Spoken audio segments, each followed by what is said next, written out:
this is Walt Disney. I would like to welcome all of you to the Park Streamers Hangout tonight. Bob, Danny, and Cordy are dear friends, and I know they have an amazing podcast for you. So thanks for joining us tonight, and enjoy the show. Well, hello, everyone. Happy Monday to you, and welcome to episode 22 of the Park Streamers Hangout. So let's go ahead and get started by introducing our co-hosts here. So Barry, please go ahead and let them know where they can find you. We'll go to Theme Park Casual. Can you guys hear me? Okay. Sorry, I was having some audio issues there, so I couldn't hear anything. But go ahead, Theme Park Casual. Okay. Theme Park Casual. You can find me on YouTube, X, and Instagram, all of them at Theme Park Casual. Now we'll send it back over to Barry. Thank you, everyone. Well, hello. You can find Barry Place 28 on all my socials. So that's Facebook, X, Instagram, YouTube, and TikTok. And thanks for joining us tonight. And Cordy in California. You can find me on YouTube, Instagram, TikTok, Discord, and Twitch, Cordy in California. All right, so we have a great night planned out for you here. We got lots to talk about, some exciting news. So I think we're just going to start it off with something that is, I guess, the most recent. We now have a new security entrance to Downtown Disney. I think it looks beautiful. I really like what they did here. So we just wanted to share this with you here. So that's what it looks like. I heard that I saw some posts, right? Like at first it was like no one knew it was there. And I was thinking, I'm like, oh, maybe this will make the tram security line shorter. So I don't know if it worked, but I saw that this line really kind of grew. Everyone's trying it out. So yeah, I haven't had an opportunity yet to go through this entrance yet. Have either of you? I have not. I thought it was closer toward where the side of, like, if you walk from the parking structure, I thought it was going to be near there, like it was going to swap that, but no, that one's like completely on the other side. So you'd have to like kind of circle around through the Disneyland Hotel to get to it if you're not coming from the Downtown Disney parking lot. Okay. Yeah, actually, this is from Mouse Info from their X account. And I'm going to show you, they show you a little video of what it's like to go get in line. Basically, you have to walk all the way down like you're walking past. Construction is still going on. Here we go. But a new piece opened up this weekend. What you're looking at here is the brand new entrance into Downtown Disney. The other entrance closest to Mickey and Friends is still open, but the one that was closest to Disneyland Hotel is currently behind construction walls, and everything there has been ripped out. You can see this new structure gives a proper entrance to Downtown Disney, and it points towards the parking lot for Downtown Disney. Once you go through security, you can see there's still a lot of construction going on, but it leads you right into that little area where the new stage is.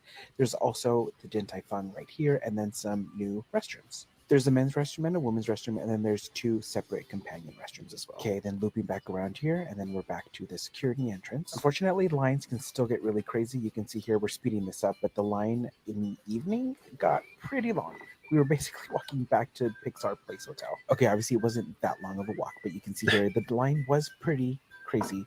But all in all, it actually moved pretty quickly. It's not these crazy horror stories that we've been seeing lately. This line was maybe 10 minutes long. If you like this video, don't forget to like and follow for more Mouse Info. Okay, so that is the video from Mouse Info, and obviously that was a nice little video they did. And you can see it's definitely, I've seen some pretty packed footage of this, and apparently it's not as packed as, what they were showing there. But I like it. It's a nice new entrance. I like the new restrooms are by Din Fung or whatever it's called. And you got it's close to the, stage they just put up. So it's just another new, entrance. And is that going to be the permanent new entrance? Or is that just going to be one of the entrances then on that backside? Do you guys know? I haven't heard. I'm assuming it's going to be permanent for that backside. I don't know if they're going to reconstruct the one for walking from the parking structure, because that's still all just temporary stuff. Mm-hmm. So I don't know if they're going to eventually force everybody walking to go through that other one, the new one, and then do proper construction and create something similar, on that side where the old ESPN zone is and where the temporary Earl of Sandwich trailer is. I don't know if they're going to do that. I haven't heard anything about that.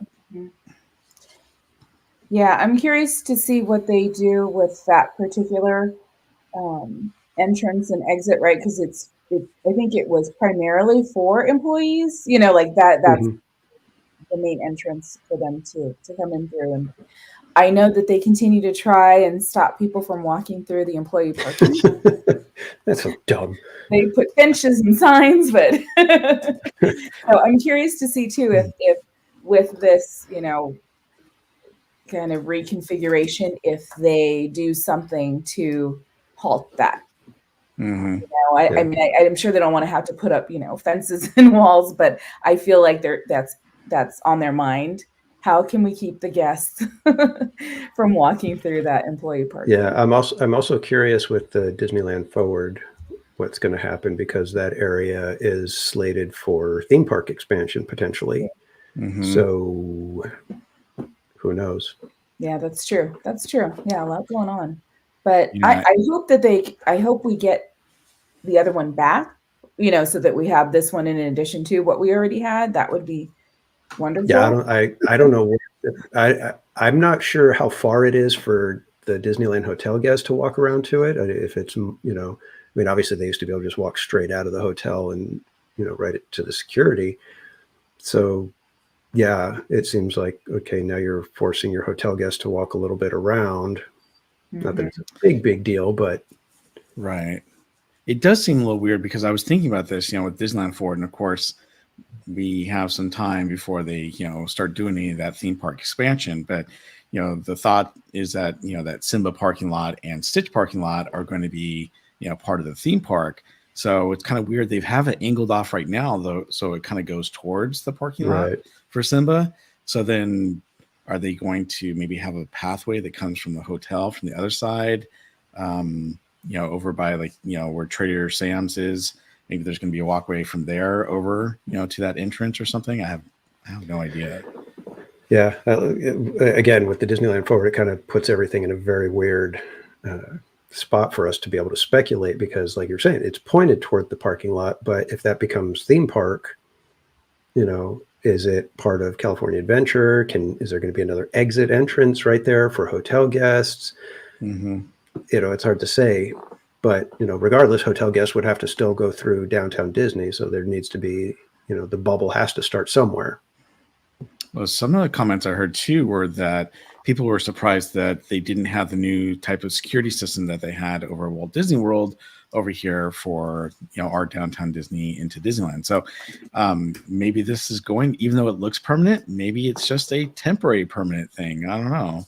That sounds weird. Yeah, I don't know. That looks pretty solid for them to spend that kind of money on something that's only going to be there a couple of years. I don't think they would have done that much construction. Yeah, I know.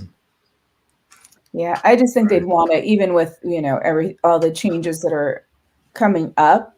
I would want to make it look as clean as possible. Because we've been in construction zone for quite a while now, so it's nice to see it coming together and. Drawing people, I guess, in that area and to stay in that area. I still haven't checked out the live music over there. I just never make it out that way. But it's hard once you're in the park to wander out to downtown Disney. But I think I'm hoping that that's the goal, is to kind of get us to want to go to that end, right? Not just to go to walk to our car or go to the hotel, but to spend time and money on that side of the downtown Disney. So, well, speaking of other downtown Disney stuff, so I've been communicating with Scott Gooston, who's also on X, and he works for the Orange County Register, and we've been bantering back different things that I've heard through my rumor mill and sources from the Berry Patch, and he actually mentioned to me that he saw a permit for the ESPN zone building, and it's been split now into 3 different addresses. So I thought that's kind of interesting. So that means that there's going to be 3 different, businesses going into that one building. And we've been wondering for a while, what the heck is going to happen? Well, looks like now they're going to have 3 different businesses. What those businesses are, we don't know yet. But I thought it was interesting, and I appreciate Scott for, bringing that up to me. But yep, looks like we're going to have a few more businesses over there in that area. And still, we still don't have a definitive answer on what's going on with Earl's Sandwich, and I'm still betting that my sources are right, and that Porto's is not coming to downtown Disney. So, but we'll see. Yeah. I think it does great right where it is. Well, yeah, I mean, that's a prime spot, which is why it's weird that Disney would put Porto's there, because Porto's is already a draw. You would think that you'd want Porto's a little bit away from the main gate to pull people. Right. It's like if you want to go to Porto's, you're going to have to sacrifice a little bit of time. But I guess Porto's being Porto's is like, oh, we want the prime spot. So. Yeah. Well, we will see. I know. Yeah. All I know is they're doing Earl dirty with that little trailer back there in the corner. Behind. That's so terrible. Well, it is, but they still have the main restaurant, the tavern that they're using, so that has not gone away. But yeah, it's kind of weird that if they do have to go away, that trailer is not going to be that great. So no, and there's been a few people that have said that they will not buying anything from the trailer. Aw, it's a nice looking trailer. Come on. Jeez. Got the big logo and everything. It does. I don't know why it's different, but you're like, you see a food truck, right? That's all the craze. And they're like, all right, food truks. Well, I mean, it almost would have been better to do 2 food trucks and do it that style, but yeah. So we'll have to see what happens there. Yeah. So speaking of food. Perfect segue. Yeah, it's a perfect segue. Let's get to it. All right. So I just wanted to, I was able to partake to do all 3 of the dining packages for Fantasmic, starting opening night. And then I did Friday, Sunday, Monday, I think. So we started with Riverville Terrace, and then I was able to do Rancho del Zocalo and then Blue Bayou. So I wanted to share the first one. I'm sharing a little bit more because it was the first night, and it was pretty crazy that night, quite hectic.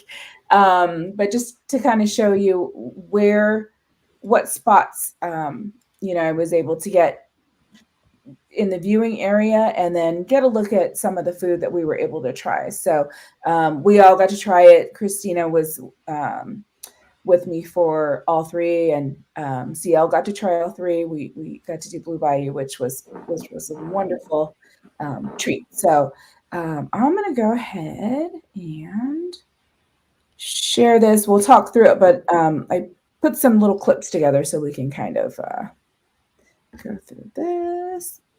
Oh, cool. It's already playing. All right. So this is Riverdale Terrace. This you know what? It was so sad. Wait. It was like a vegan oatmeal. Pause the video real quick. Go back to that sandwich. So what? You don't have to. Yeah, you're sitting here talking about the sandwich, and you're looking at this amazing sandwich. You say it was so sad. It was so sad. What was so sad? It was so sad. Did you get to eat it? So we all kind of had a different take on it. So as you can see, it's like Texas toast, right? 3 slices of Texas toast, which the bread was actually really, really good. And then you had the fries on the side. So the first layer was like a Nashville chicken. So a spicy chicken breast, and they had the coleslaw at the bottom. And then the second layer was their mac and cheese brisket that they always have there as one of their normal dishes, but they put it in the sandwich. I was good with the chicken, so we all kind of disassembled our sandwiches because Well, yeah, you can't bite into that. There's different ways, and I'm like, hey, just take it apart. So Christina, myself, and CL all got that, and I didn't put those in here, but because I didn't take a separate video.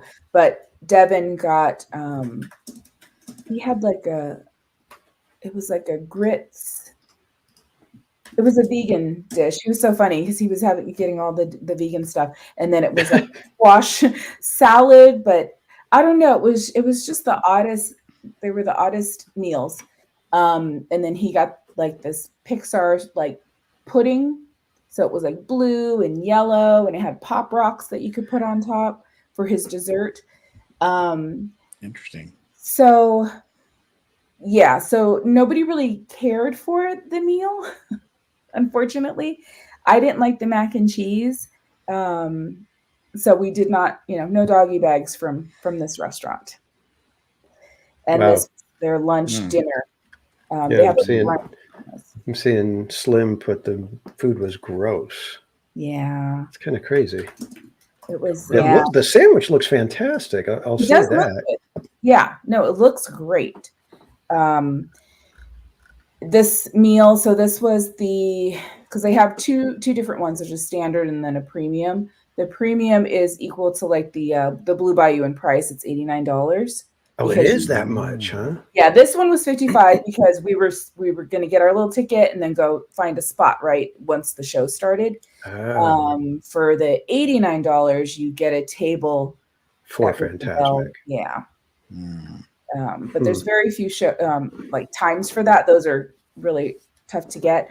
I'm curious to see what it looks like from there because I kind of saw people, they put their chairs like all the way back in that little outdoor patio area so they could, I guess, how it's a little bit on a slant. So they went as high as they could to see over because you're watching everybody walk across, right? Right. Across through, Mhm. and then the people that are actually viewing in the standby area. So, but yeah, you pay premium for that. Again, this was 55, as well as if you did the brunch. For the brunch, they had like a scramble skillet, and then pancakes was the other offering, and that's 55 as well. Brian $55 Savisi. for pancakes. Ooh. I know. Well, I asked Coda because he did that, and he's like, I don't know if the value was there for the. Ooh. Brian Sevilla saying Blue Bayou is such a ripoff. Okay, well, when I'll show you our experience because I think that has a lot to do with, in my opinion, has a lot to do with it. So yeah, you get your. Okay, what is this? You know what was good? This is a cherry. They called it a cherry cobbler crumble. It's Mhm. vegan, so the ice cream, it's all vegan. And Christina said, she's like, I don't know where they how they can call this a cobbler because it was basically oats. It seemed like a very healthy I loved it, but it seemed like a very healthy dish, with the oats crunchy on top. I'll show you this. The one thing we all could agree on was the soup. Oh, there's the menu. Mm-hmm. Come on, soup. This was a chicken. Oh, what was it? Now I need to look at the menu. A chicken pot pie soup. Okay. But yeah, no, that was delicious. It almost looks like the gumbo. Like I would have loved to have like a bowl of that versus the sandwich. Mm-hmm. But it had real cherries in the cherry cobbler, right? Yeah, it did. Okay, good. Yeah. No, I thought that was tasty. And That's slim. Okay, the soup was looks actually good. All right. So this is I just kind of wanted to show you, and it speeds up, but whoops. This was after fireworks because I had watched the first showing with the Membies had a spot for the second show. Okay. 2 hours on the other side, kind of in front of Golden Horseshoe area. Yeah, they haven't started. And then we had to wait until the fireworks were done. That's what we said. We have to stay here. So we all stood there until the fireworks were done. Then I was like trying to run over there so I could get in line. So I probably waited in this line. So this was the queue just to then hand them your ticket, right? To get into that area where you actually, get to talk to them and give them your ticket. So I was probably there for maybe 15 minutes before we started walking in. And it was a little confusing that night, just because it was all new. So they had like Blue Bayou and River Belle, they had us all kind of lumped together, and then Rancho was in the middle section of that little kind of where that ramp area that goes down. And then there were people waiting for standby against the fence. So as you go, there'll be one stop where it's for Blue Bayou because they're right front and center, and then River Belle Terrace area is to the right of Blue Bayou. So the River Belle Terrace area is actually closer to River Belle Terrace on that side of Yes. it? Okay. But you have to enter from the Haunted Mansion side, correct? Yes, everybody has to enter by Harbor Galley, so that's the main entrance for all of the dining packages. And So you didn't know how many people were in front of you because, right, we were all mixed in. But I was lucky enough to get a spot right in front of the Good evening, friends. the bars. In just 30 minutes, the unplug you rivers guys of for a America will second. come alive with a sensational sight. Here's the crowd. Oh, and there's everyone else. I waited. They went and had fun. I was like, I'm waiting here. Welcome to So it's a Fantasmic. pretty good spot. Tonight, I our think friend and host Mickey my Mouse outside at River Belle uses Terrace his vivid imagination to create looks magic like a great imagery spot. for all to enjoy. a pretty superior spot. But that's kind of your view. You're a little bit farther from the stage, right? You're on that side. But it was unobstructed. I just kind of put my gimbal on the little ledge there at the bottom. And then how cute, they miniaturized Mickey Mouse. Look at that. and I was like, I don't want to do too much. But yeah, so that's, good little view of the show from there. But I thought this was cool. Like when the floats went by, it was a really nice spot to be in because you're like, you keep your gimbal there, your phone, and you're like, everything's perfect. See everything. Close, look at that. But I thought some of these scenes, I'm like, these are good kind of ways to gauge if you like the spot or not.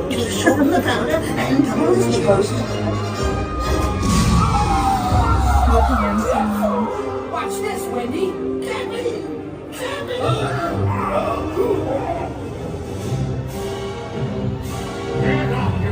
I like the Peter Pan version so much better. Do you really? I'm torn. So what I do like is wherever you're sitting, you get a different view, right? Of the show, of what's going on. Like even on the Peter Pan. No, you will deal with Different me. versions of And all the powers of my imagination. So yeah, you're like, I thought this was a good spot.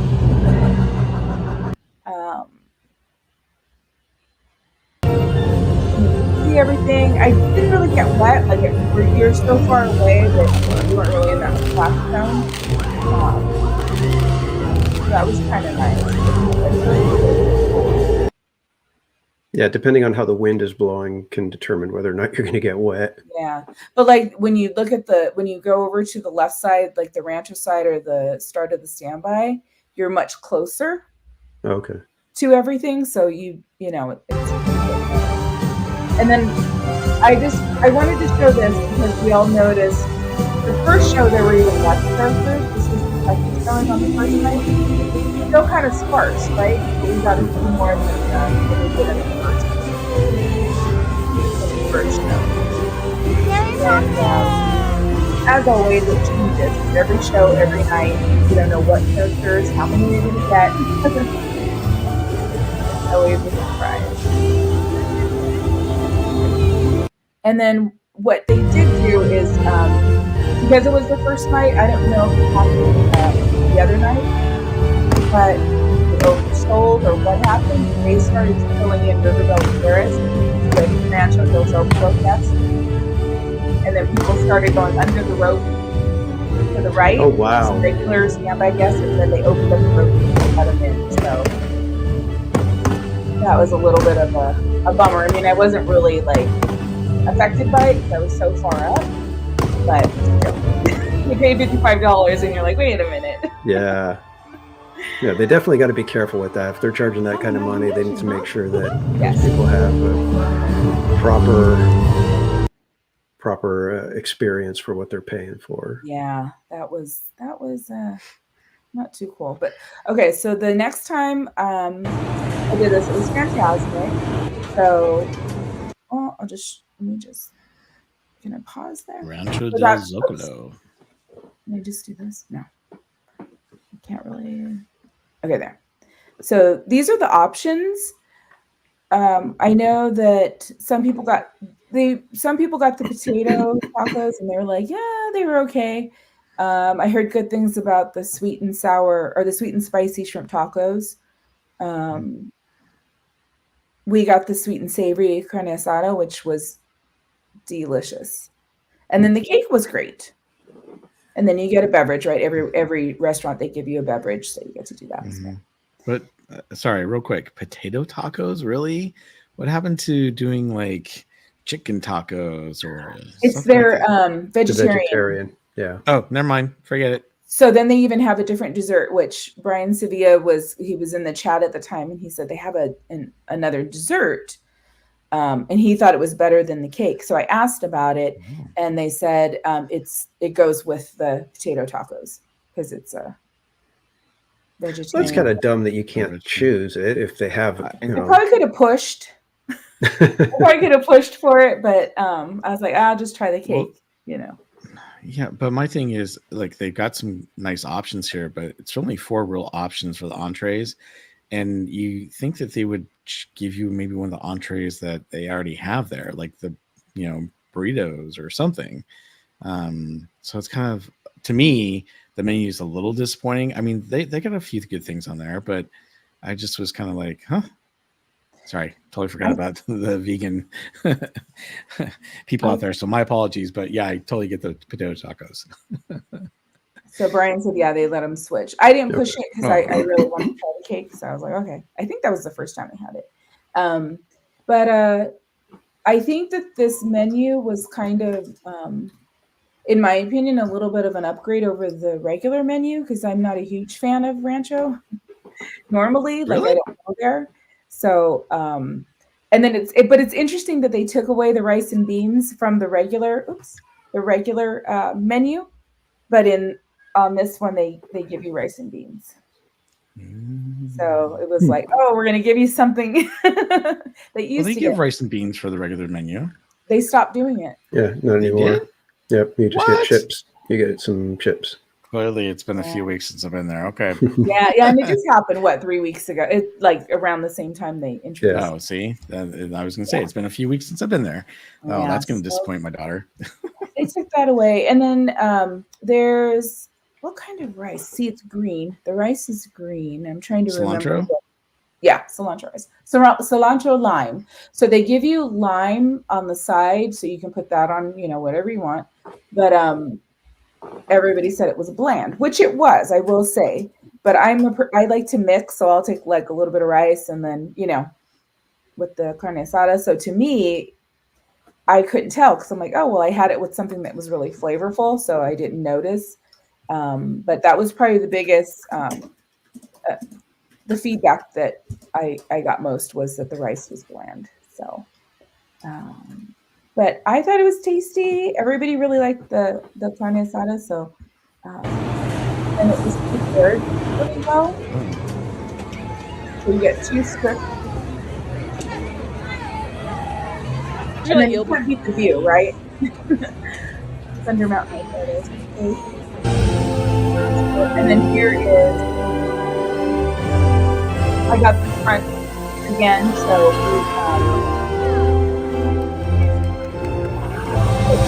the wrong one. I think I picked the wrong one. No. We went to the first show. I'm sorry. We went to the first show just to kind of see what it would be like to be standby. So this was, we just kind of sneaked in there and watched the first show. Not too bad. Right there by the kind of break through the bathroom versus Bayou. So that is that area. I thought it was pretty good. And as you stand higher, farther back, you get a better. And then we waited, and we got in line for our area, so we just got the fireworks up there,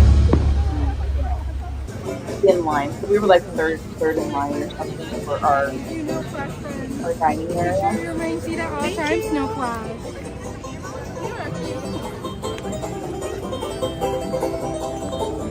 Not right up front, so this is your view for the rancho. You get there early. Which I thought this was a really good spot too. You get a little more of a flash drum here, and the fire is I don't know if I show it here. The fire is like right there in front of you. But yeah, this is a nice area, and I feel like I could hear the music a little better over here. Should have just left it. Here's our Fantasmic wild ride. You kind of get this right scene. There's more of it. You get a pretty good scene of the Peter Pan. And again, here's our scene with a lot more. Oh, Pluto's there. Chip and Dale are there on the bottom now. So that's the one thing I would say. You sit right up front. I guess I could have aimed it right, put it on the ground and kind of aimed it, but I felt like I had to lift it right in the. Wait, so you had to sit on the ground for that one? Yes. Yeah, everybody in the seating area, you're on the ground. You're not allowed to stand up there. Oh, so then you got the gate right in front of you? Yeah, but if you get the very front, you can set the gimbal fits perfectly on the little ledge, and then you just put your camera in between. I saw another streamer do that, and I was kind of like, "Oh, that's a great idea." Ooh, what if that falls in the water? Well, it was good because my phone was big enough that it was like it's not going to fall through. Well, I guess it could, but right, going crazy. So this is the Blue Bayou menu. They had the fish of the day. They had a ribeye with shrimp, filet mignon with crab on top. I think there's a few other options there, but we ended up getting, all three of us got the filet mignon. But it's a $10 upcharge. So it's $89, but if you want the steak, it's $99. Wow. Even with the ribeye too? Yeah, it's a huge ribeye. I saw Cody took a picture of his because he was going too. He was like doing all packages too. So he went there, I think, 2 or 3 times. So yeah, he got the ribeye and the shrimp. So that actually looks really. I like ribeye too, but I'm like, ooh, filet, right? Like that just sounded very good. This soup, the gumbo, that was like amazing. Yeah, I've always heard good things about the gumbo. And then you get bread. And what? They gave you bread? And look at these things. We all were like, are these mozzarella sticks? What are they giving us? It's the butter, but it's just. I was going to say that. Sticks. That looks a little raw. But there's the fillet with the crab on top, and then bolognese. Well, not bolognese. What was it? It looks like a small fillet. Hollandaise.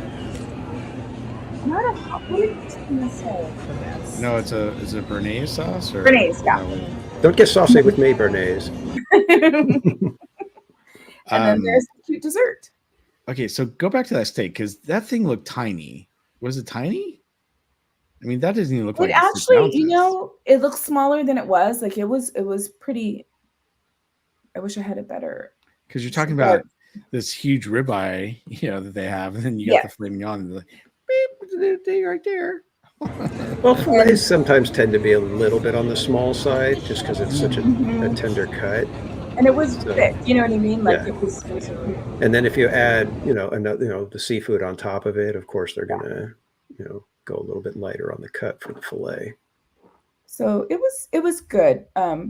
Christina didn't care for the belly giant asparagus, but that we got a table right at the water, so Did you throw anyone a roll? We tried. No one asked. Otherwise, I would have. But yeah, so that was pretty cool. It was. They were wonderful there. I just have to say, like, we had a whole thing go on, and they just were awesome. The cast was and so our dinner was later, so we didn't line up for the second show. We went in and it was everyone had pretty much already been seated.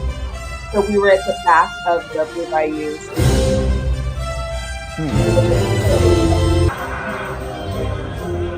So great, it's our friend center, but it gives you an idea of, you do any of these kind of what So, were you sitting here as well?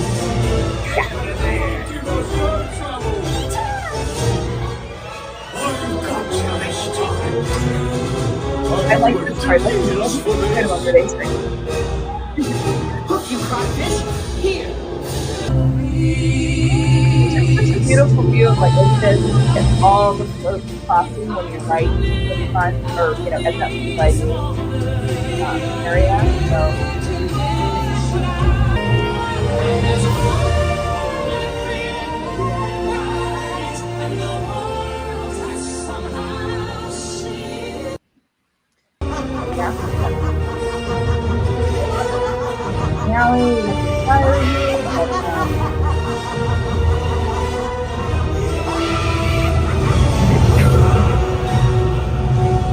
those are the three spots, and for all three of those, I did the second show. Gotcha. I did the first show the other day for Rancho, and that was rough. It was just hard to get.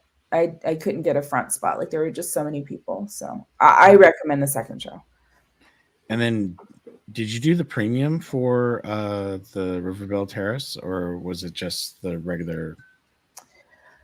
We just did the regular because I just had a really hard time with the premium because I'm like, well, couldn't I just sit at Stage Door Cafe and get the same view? Yeah. Like, I don't know. Just in my mind, I'm like, I might eventually, but I wanted to try from Stage Door and just see like, what does the view look like from one of those tables? And,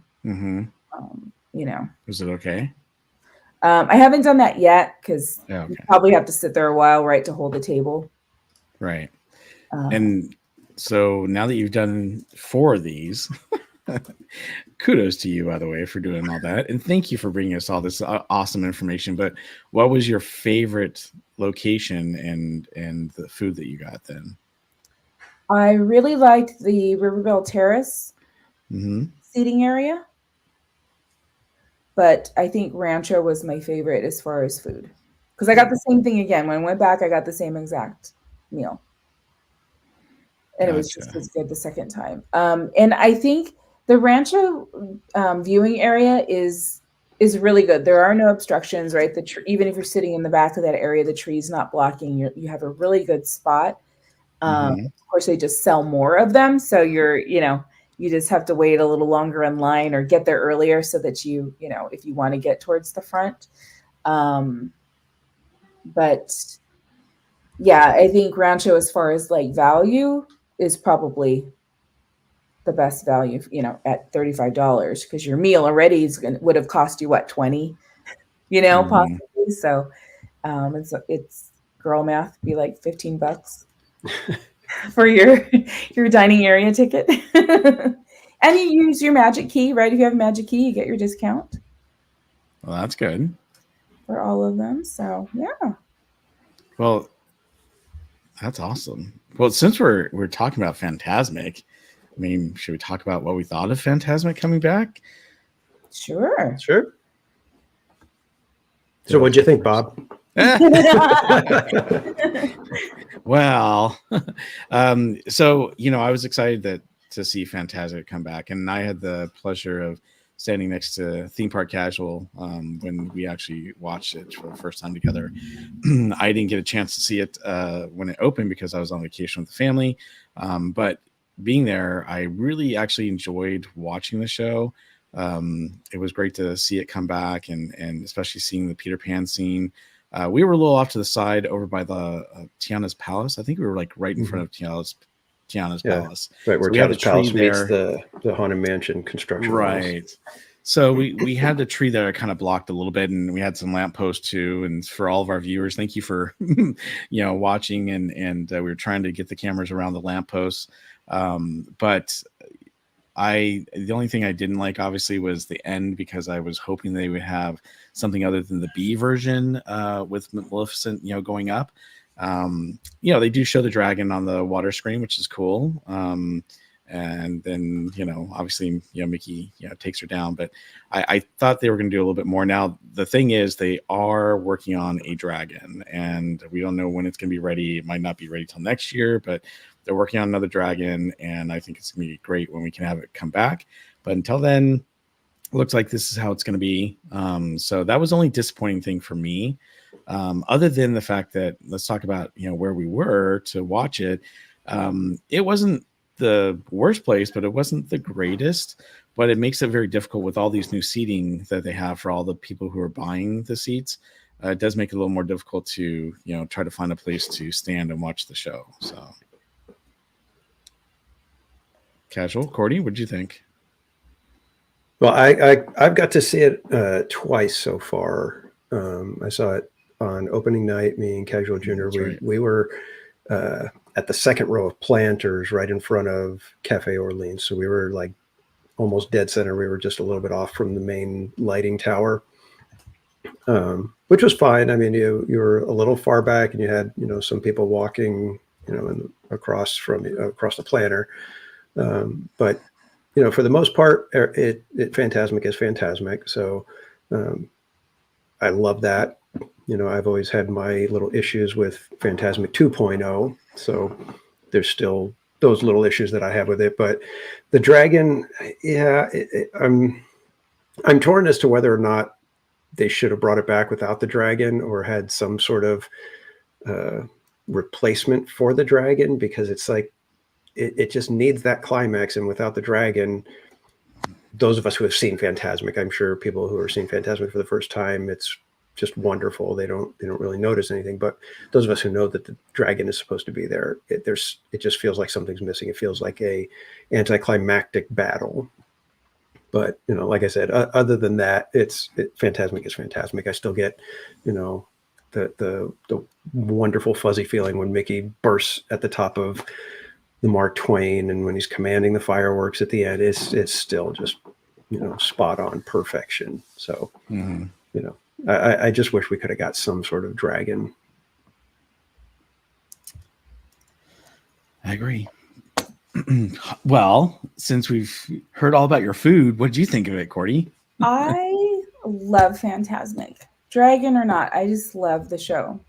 So I'm so happy it's back. But yes, was it much cooler with the dragon? Yes. But I still loved it. I think, it's already calming down. We'll get back to the place where we'll be able to swoop in and get a good shot. Yeah. Mm-hmm. Yeah. So it's even I was like, because I'm like, I would watch it almost every night that I went, when it was there. And I was there last night with Jessica and Crystal, and we were just standby. So we're looking for a spot. I'm like, oh, the stairs. So then we're standing on the stairs. I'm like, yes. And then everyone behind us was sitting down. I said, oh no, they're going to make them stand up. They always make them stand up. Well, they didn't. So then we felt bad. So I'm like, well, I guess we'll sit down. But then you can't really get the same view. Right. Standing up on the stairs. Oh my gosh. So I'm like, I guess I need to kind of relearn, how it's going now. Right. Yeah. Cast members, right? Everything has changed. So, but I mean, that's kind of the fun of it, right? Like looking for the best spots. I have a few places that I want to scope out and, see if I can. Yeah, it's going to be one of those things where you watch the other streamers, what did they do? Did they get a good spot? How did it work that night?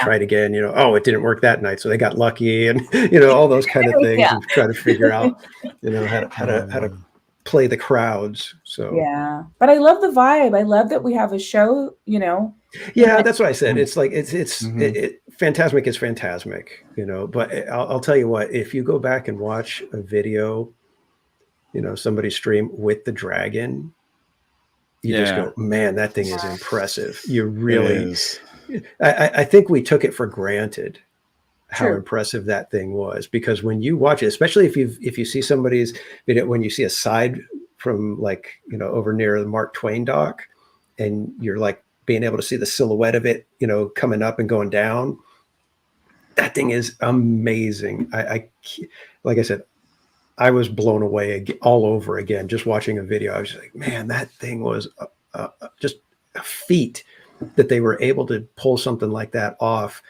twice a night, every single night for years. It really was impressive. And I hope whatever we get, the new Murphy, I hope it's just as impressive, because that thing was so cool looking. I saw you put mystery guest, popped it up there. I was reading that. I'm like, yeah, that is for a lot of people. The Mark Twain with all of the characters, for a lot of people, that is like. Oh yeah. That like I said, for me, I can never decide which is my favorite part. Is it when Mickey bursts up and there he is, a Steamboat Willie, doing the wheel and everything, or is it when he's, finally at the end, he defeated everything, he's in charge, and he's up at the top in the sorcerer's outfit? It's like, I don't know which one's better, Well, I like this suggestion. Holly says they need to put Paul to come out in a hula skirt and twirl fire. And of course, Paul said, just as long as I get paid well. All right, so we were talking about the Mark Twain Cab Family Adventures. They put out a video. They did this on their live stream, but then they snagged just the piece. They were over at Hungry Bear at the river's edge, and they were watching all the floats and the boats coming off stage, basically. And you get to wave, and all the characters are still interacting with people.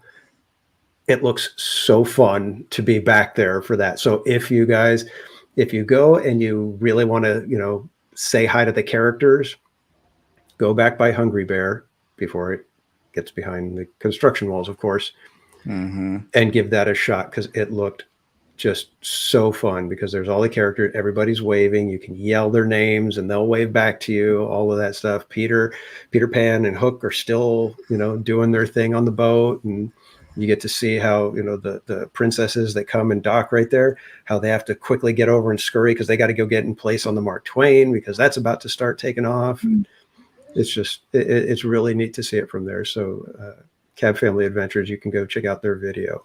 But I may have to, go and thank them for doing that on one of my streams, because I really want to go check that out. Yeah. It's really cool. I got to see some of that during the Star Wars Star Wars night, when they had, the Cantina band get off from there. And it's always neat when you see characters, even Queenie and the Jambalaya band, you see them, get off from there. So yeah, it's great. If you can get over there in just the right time, it's awesome. Yeah, that's a fun area. Yeah, that I need to check that out. I saw that they posted, but I haven't had a chance to watch it yet. But yeah, they do a great job. So transitioning over, we're going to talk a little bit more about things going on during the summer. So we're going to hop on over to Knott's Berry Farm. Yes, we are. And lots of fun. I'm looking forward to this because I had total FOMO last summer because I did not have a pass. I know I haven't been there in a while, but but I'm looking forward to checking out Summer Nights. So yeah, definitely. So Summer Nights is coming back this June 14th through September 2nd of 2024.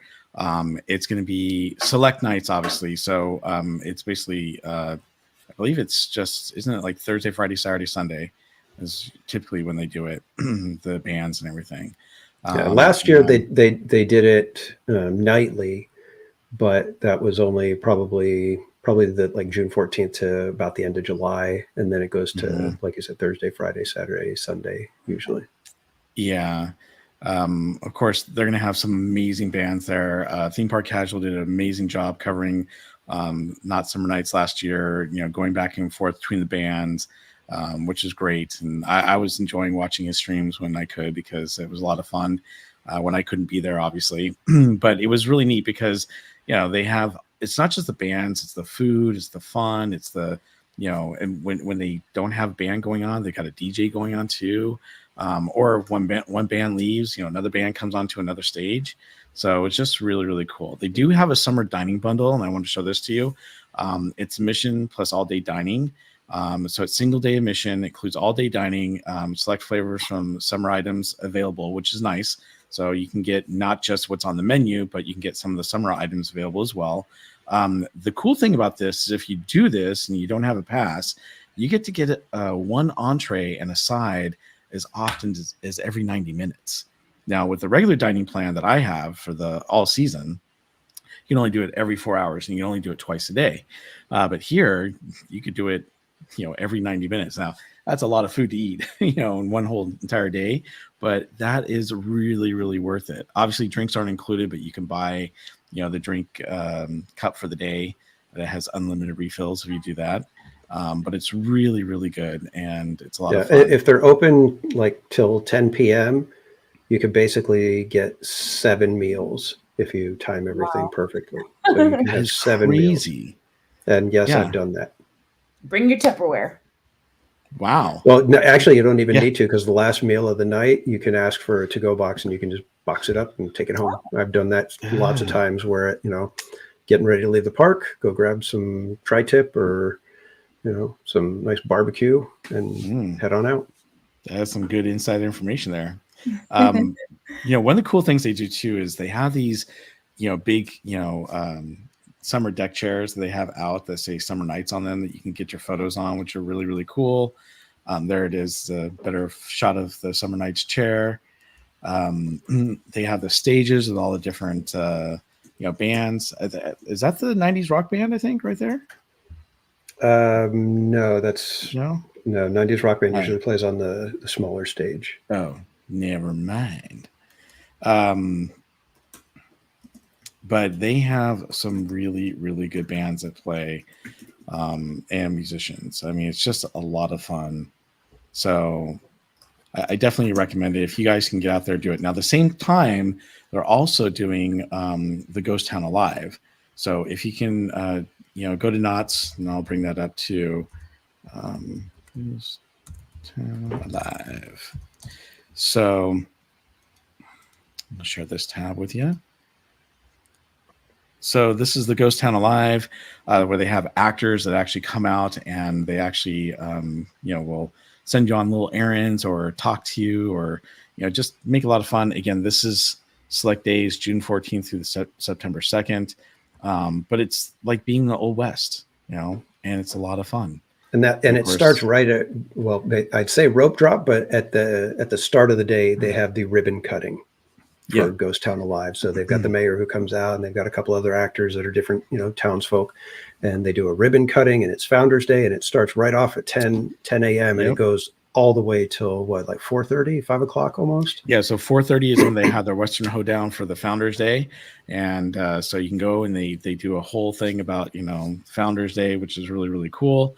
And then they make someone an honorary sheriff. They do square dancing. They do the big giant conga line all through Ghost Town. It really is a ton of fun. It's amazing to see what they pull off with this. Here's a little video. Let me show this video because this gives you an idea of what Ghost Town Alive is like.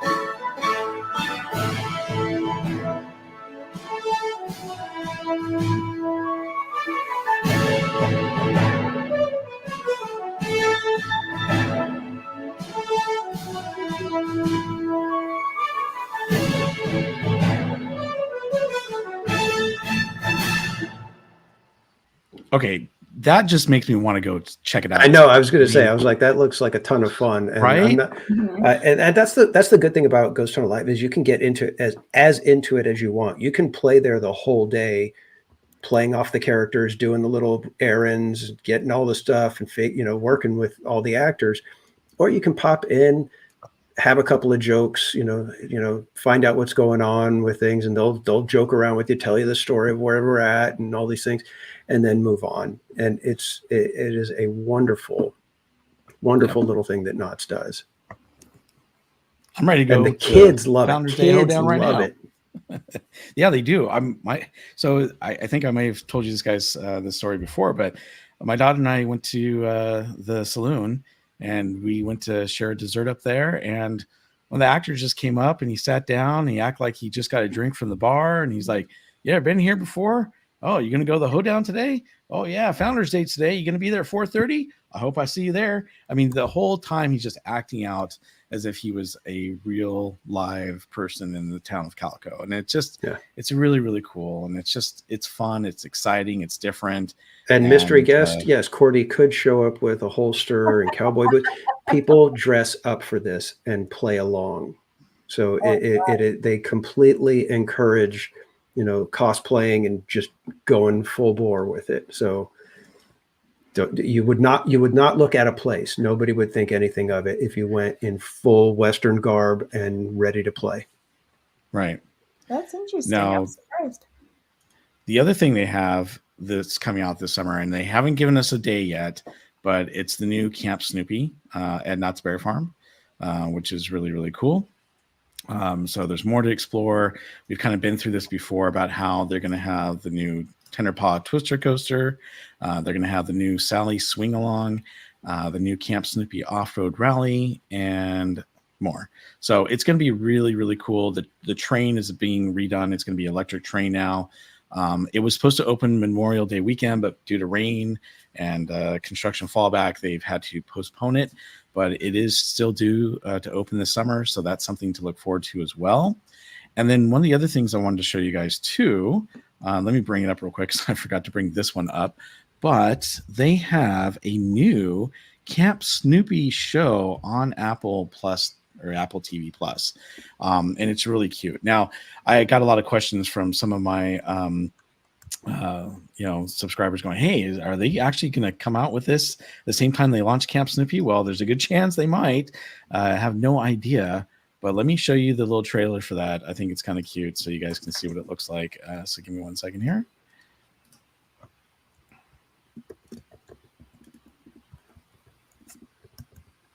All right. Oops.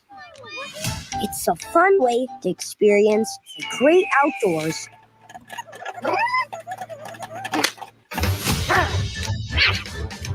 Working together with their trusty troop of Beagle Scouts can achieve anything.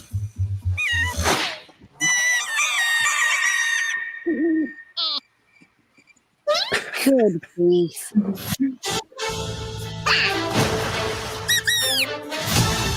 Camp's the best. What should we do? Go fishing? Roast marshmallows? Hiking? Go canoeing?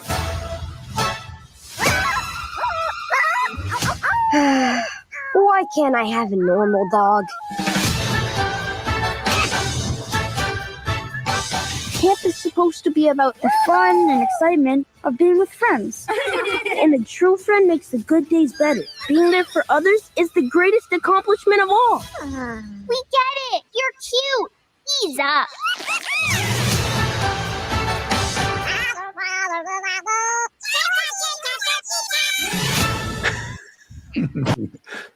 That looks amazing. That looks like so much fun, doesn't it?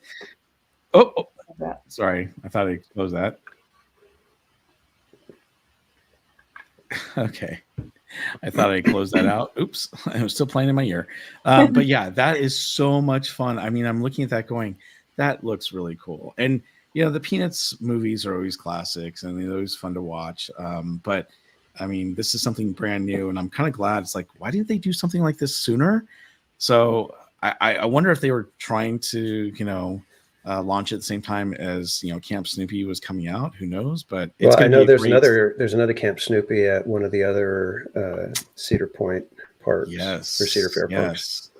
I can't yes. remember which one has it, but it just opened, and it's got it's Snoopy's Soapbox Racers.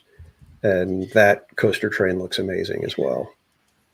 Cedar Point is where it's at. Oh, it is Cedar Point. Okay. It is Cedar Point. But the thing is that for me, when they named it the Soapbox Racer, I'm like, did they bring back the Soapbox Racer Yeah, I know. Snoopy I was style? thinking the same And then I was thing. like, oh, no, it's not. Never mind. Got my hopes up. But it looks great. And I'm so glad that, they're doing Camp Snoopy at not just, Knott's Berry Farm, but other Cedar Fair parks too. Because the Peanuts gang is such a great property, and they're a lot of fun. So, yeah, and that cartoon looks like they captured the spirit of Peanuts, because it looks like, the jokes and all the stuff. It looks like spot on to the same stuff that we grew up with. Yeah, they did a good job on that. So Doom says, "I'll never forget the Time Machine Dark Ride." What is that? Kingdom of the Dinosaurs. Kingdom of the Dinosaurs. Yeah, that was a lot of fun. It was seriously, it was an interesting one. Back. Well, it was, but it was fun, interesting. See, that had a good storyline. Oh, did I say something?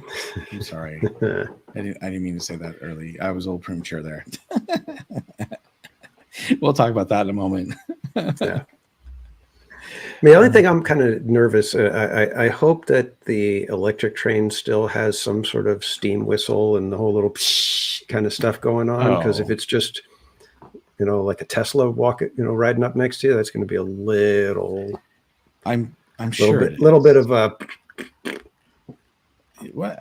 I know. I'm sure it will. I mean, like I said, as long as it's got the steam whistle and maybe does a little, noise, something.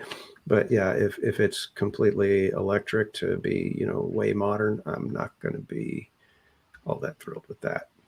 Mm-hmm. But I'll have to see how it goes. I want to see it. I'll see it. I'm reserving. I don't know anything about it, so. I didn't know they were doing that. So that train is the train, right? Mm-hmm. The little train in the High Sierra Railway that it was called is now going to be electric. Oh. Yeah, and they're doing a whole new scene, Peanut scene. So I think that'll be really cool. I saw them working on it, and most of the dirt was dug up, and they're just kind of redoing the area. But I think it's gonna be nice too. So it's just one of the things we have to look forward to. What I really like. Oh, by the way, everyone's been asking, and they did say this in case anyone didn't know, but the clock that they took away for the Camp Snoopy shop is going back. So you'll hear the tick-tock clock. But they have some really cool new merchandise there too. And I had taken some photos. I just need to post them. But yeah, it looks really, really neat. I like what they've done. And the shop has been refreshed inside, and it looks better. It feels better. Actually, to me, it feels a little more, I don't know, it feels a little bit bigger inside the way they've done it. So yeah, Knott's has been doing really well with the merchandise too. They're leaning into their own properties and trying to, kind of connect people to the park a little bit better, which is nice. So exactly. I do like that. There were a couple of hats that they came out with that look really good. There's one for the Stagecoach and one for Ghost Rider, looking really good. Yep, exactly. Before we go, G-Man, that's a good one. I like that G-Man. What did G-Man say? When the accordion meets these fellows, and they knew that it was much more than a hunch, that this group somehow form a family. That's why they all became the live streamer bunch. Very good. I want to say thank you to G-Man. He always comes into all of our streams. He takes the time to say hi to us, but he also comes with these really cool poems and little, sayings that he puts out there. And not only does he have these funny sayings, but sometimes he puts some really cool history stuff out there about the rides or attractions. So I just want to say, from all of us, G-Man, thank you so much for making our streams fun and unique and just exciting. I appreciate it. Yeah. Yes, definitely. Always happy to see G-Man in the chat. You're like, all right, what do you? It's got something for it. Yep. Well, I remember when I first got the AT&T phone, I was like, somebody let G-Man know. He's always harping on me about that. I need to get the phone. I finally got it. Too funny. Okay, what was our next topic? I think, Cordy? wasn't it the one everyone's been waiting for? Well, before we do that, can we talk about something else real quick? Sure. So I wanted to bring it up because Scott Gooston posted something, and Theme Park Casual shared with me last week, and that is this. Let me bring it up real quick, because I mentioned something on our previous streams regarding, some of the construction. We've talked about permits and things like that. They've got some really, interesting things going on, with the Haunted Mansion right now and Cafe New Orleans and, and whatnot. But I had reported that they were going to shut down, or they were going to have to redo the bridge for the Splash Mountain / Tiana's Bayou Adventure. Now, one thing I did is I got on the train last week and I videotaped it, and I forgot to send it to myself so I could actually show it on the show tonight. So my apologies for that, because I was going to show you some of the construction. But one of the things that Scott says here is that Disneyland shared an update to the constructions in New Orleans Square and Critter Country on July 8th. Hungry Bear Restaurant will close for refurbishment. David Crockett Explorer canoes will be temporarily closed. The bridge from New Orleans Square to Galaxy's Edge will temporarily close. What? Are you serious? Yep. And there it is. If you read it, first thing up there is the bridge connecting New Orleans Square with Star Wars Galaxy's Edge, but also connects it to Critter Country, will temporarily close beginning July 8th, 2024. Guests can access Star Wars Galaxy's Edge via the Frontierland entrance. That means no more will you be able to walk around and go from New Orleans to Galaxy's Edge. They are shutting that whole thing down. Now, they have not put any permits out, and I don't think we're going to see anything till closer to July 8th or after July 8th, but I guarantee you we are going to see something in the permits regarding the closure of that bridge, and that they'll be redoing it. Because what I had reported previously from the Berry Patch is that my source had basically said that the bridge is not up to code and they have to redo it.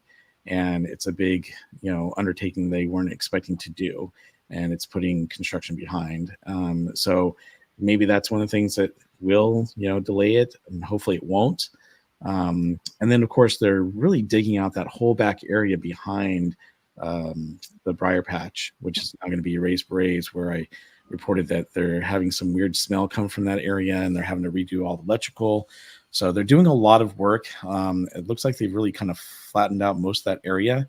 And, obviously they need to redo it, but that's going to be closed starting July 8th. And we don't know when it's going to be open. It hasn't said yet. So what do you guys think about that? That's it's going to be interesting. There's no run into Rise of the Resistance after watching fireworks at Rivers anymore. No. Yeah. So now if you watch the fireworks from Falcon, you've got a good shot of getting over to Rise and swoop in, hopefully. Yeah, exactly. And we had the Moana 2 trailer that came out, whatnot. And then nothing really for the permits when I let me stop sharing that screen real quick. So for the permits, basically all that's been, let's see, we've got a lot of stuff going on with Haunted Mansion. They're actually getting ready to put up, let's see, development of 227 foot. Oh, that's weird. Inch foot over 7 foot walls with water fountains. So they're putting a new water fountain in, and the new, it says pilasters of 7 feet tall. So I guess they're going to put in, it looks like maybe they're going to be new light poles or some new walls of some sort that are going to be there. But it looks like they're putting the fountain back, and everyone was kind of worried about that.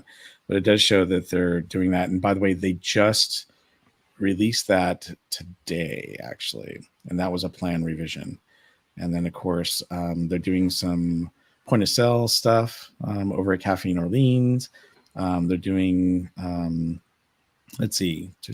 Oh, here they're putting in new modular buildings that include restrooms, an office with changing rooms.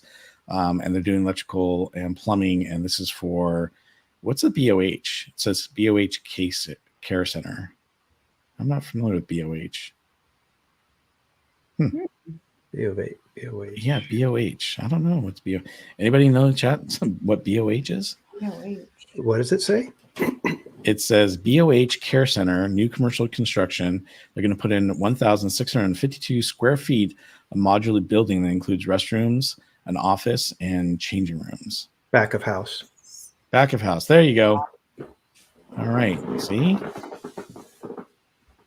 All right. And then I thought this is interesting too. So Matterhorn, they're putting in some 4 new non-folding umbrellas that are over 8 feet tall with electrical. So that is what's going on with the permits over there.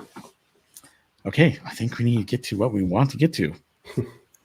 Yes, so we've all started to see, we got some sneak peeks, right? Official sneak peeks. And I thought I read something that they were doing some previews, but then the ride was down for 6 hours. Something happened. So I don't know if anybody actually got previews today like they thought. But Tiana's Bayou Adventure at Walt Disney World. What? You got to be kidding. Already? What's going on?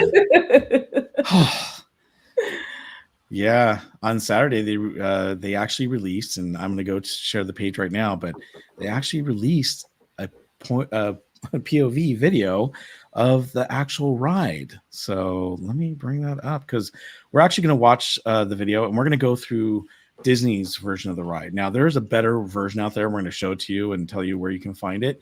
But give me 1 second here. There we go. So this is the Disney Parks page here. And on the Disney Parks page, you can see that they got the full ride POV of Tiana's Bayou Adventure. So this thing is about 9 minutes long.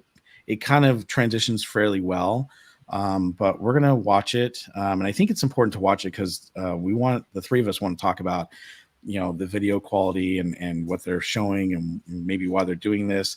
And then I've got a bunch of other things to show you and go through with you regarding the ride too. So I think we want to talk about the story. We want to talk about everything that entails this. So you may have seen this. If you've already seen this, just bear with us as we go through because some people have not seen this ride video. But this takes place at night. So some of the scenes are hard to see, especially outside, but at least you can see what it looks like.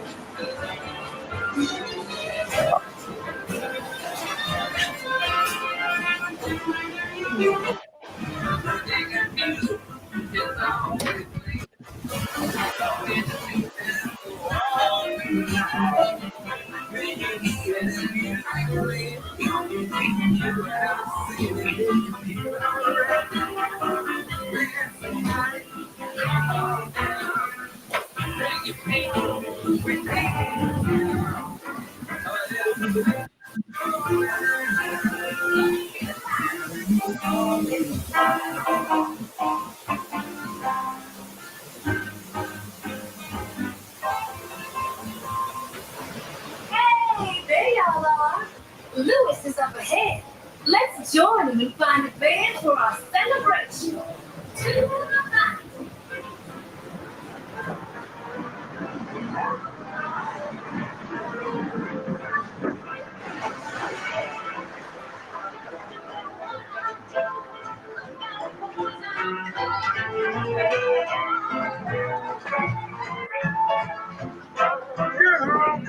Musicians! Man, it's hard to find a man in the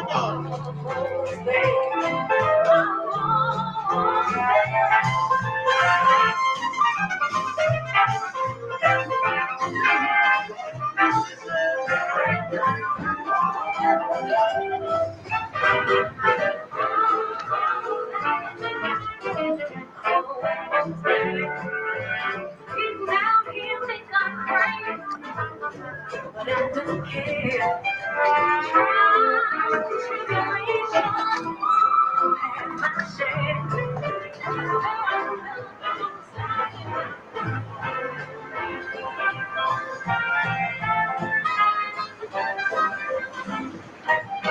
If you're looking for musicians, you don't have far to go. Tell me what I'm doing, so.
Damn, we'll ask them to join the band for sure. Where you going? We're going with you. Diggity go, baby. Go ahead down, Bayou. Go ahead down, Bayou. Go ahead down, Bayou.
I'm asking all of them to play at the party, but we've got to keep searching high and low.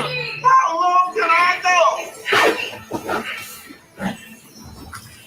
Time to think big. Time to get tiny.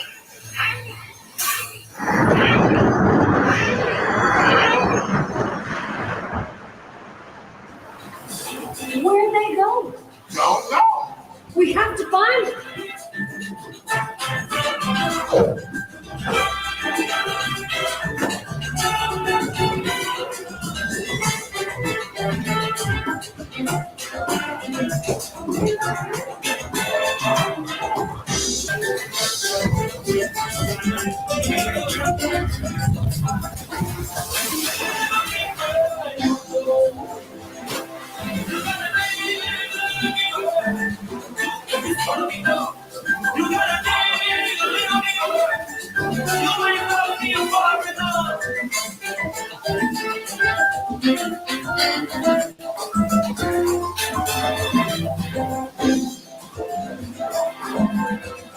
Wow, this joint is hopping. These tiny musicians you found really bring the heat.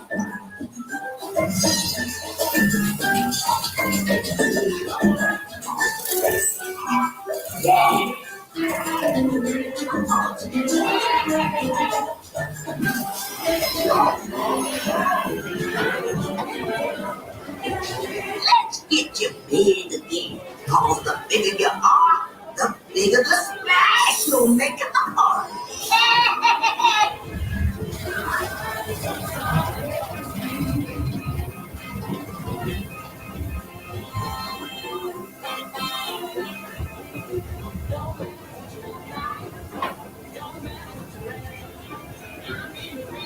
Now let's get you to the party.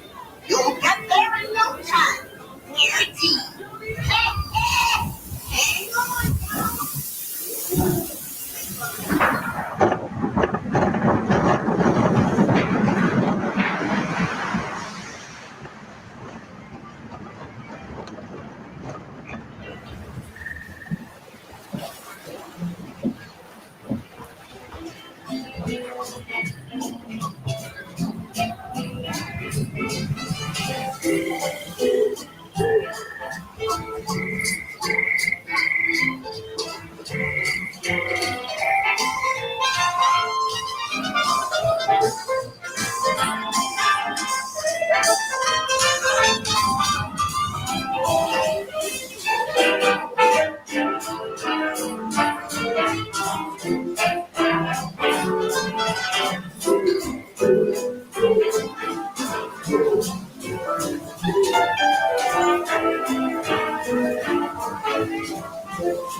Sometimes it's hard to believe that the very thing you're looking for was right here all along.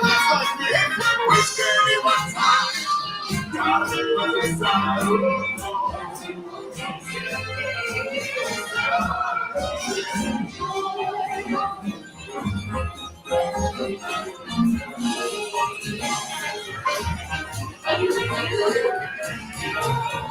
see you. What a thing. Remember, this party wouldn't be what it is without you.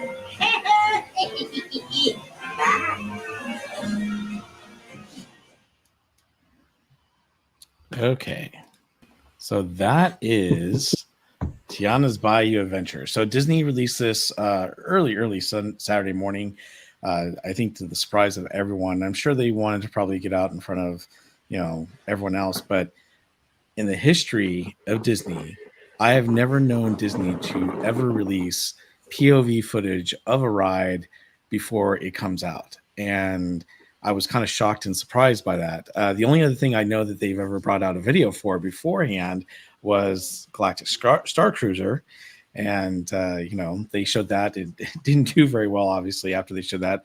A lot of people canceled their tickets and their reservation things. But it was a first. So I was kind of surprised. It was great. It was a nice surprise to be able to see it. But enough for me. What do you guys think?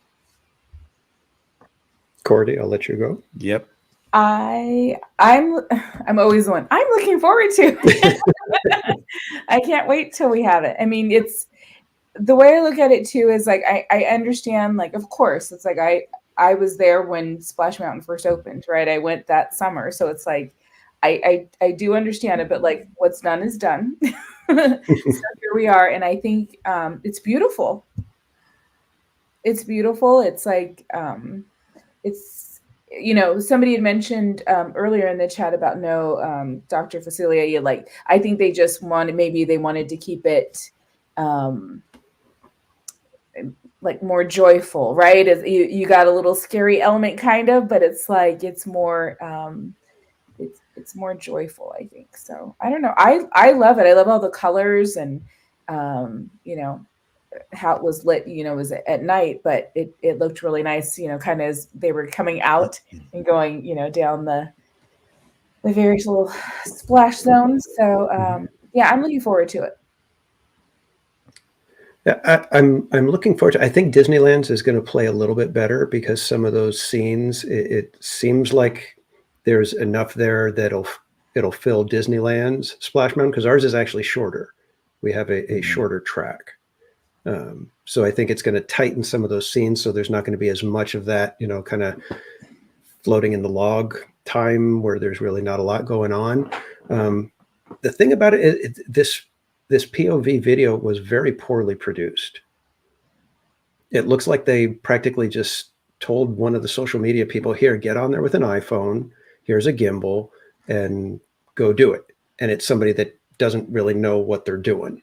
It was like there was not much panning going on. They were, kind of locked in at times, it seemed. And so it was, I don't understand why they would have released such a poor quality video for such an important attraction.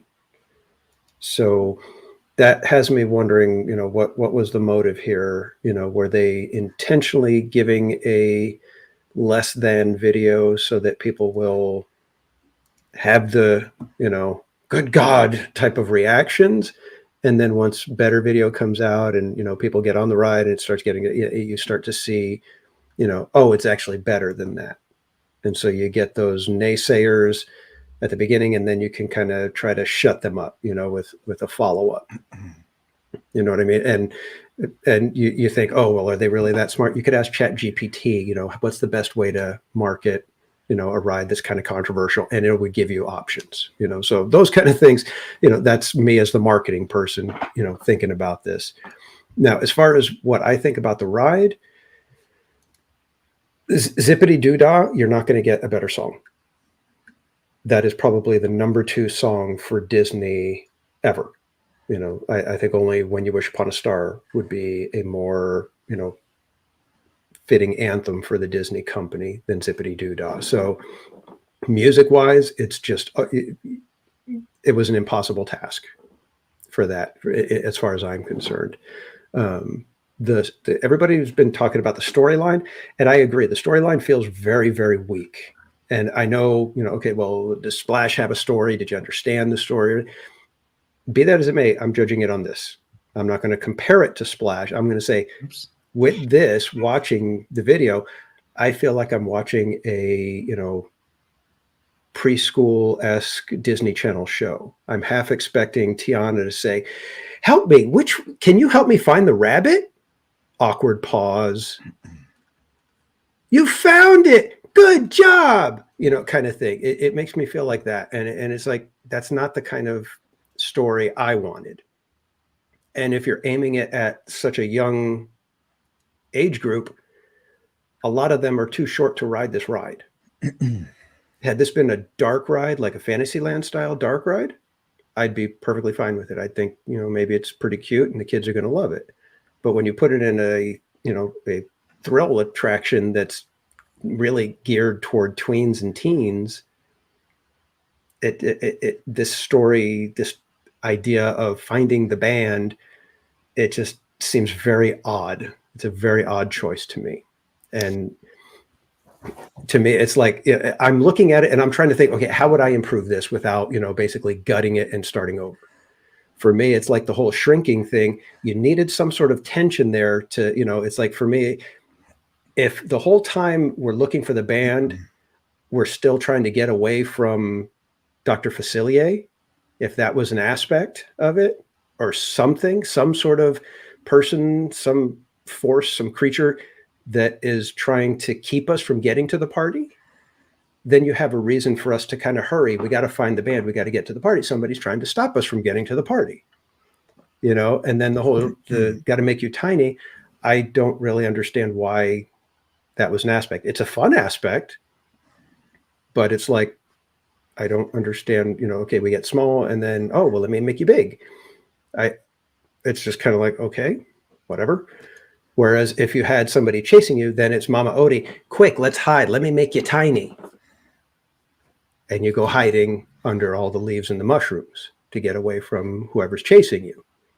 And then it's, oh my gosh, we got to get you out of here. Let's make you big again. Here we go. But you got to be careful. When you get big, you end up having to take a funny shortcut down the slide. There's just weird little things that, it could have been a little bit better to me. And again, I'm going off of a video, which I'm not going to, say that that's the be all end all, but just watching things like that. And then the awkward banners and signs and stuff, those as a graphic designer just drive me nuts. But but I disagree as far as like what age child, because my daughter's like, she's still short. She's not even 5 feet tall now, but she was going, as soon as she could go on Splash, she was on it. So she was probably 7. And my sons went on younger because they were taller, but so that's kind of where I'm thinking, and Cab Family brought it up too with her kids, but like, I could see that being, and I guess I'm looking at it too through a lens of the next generation. Who cares what we think?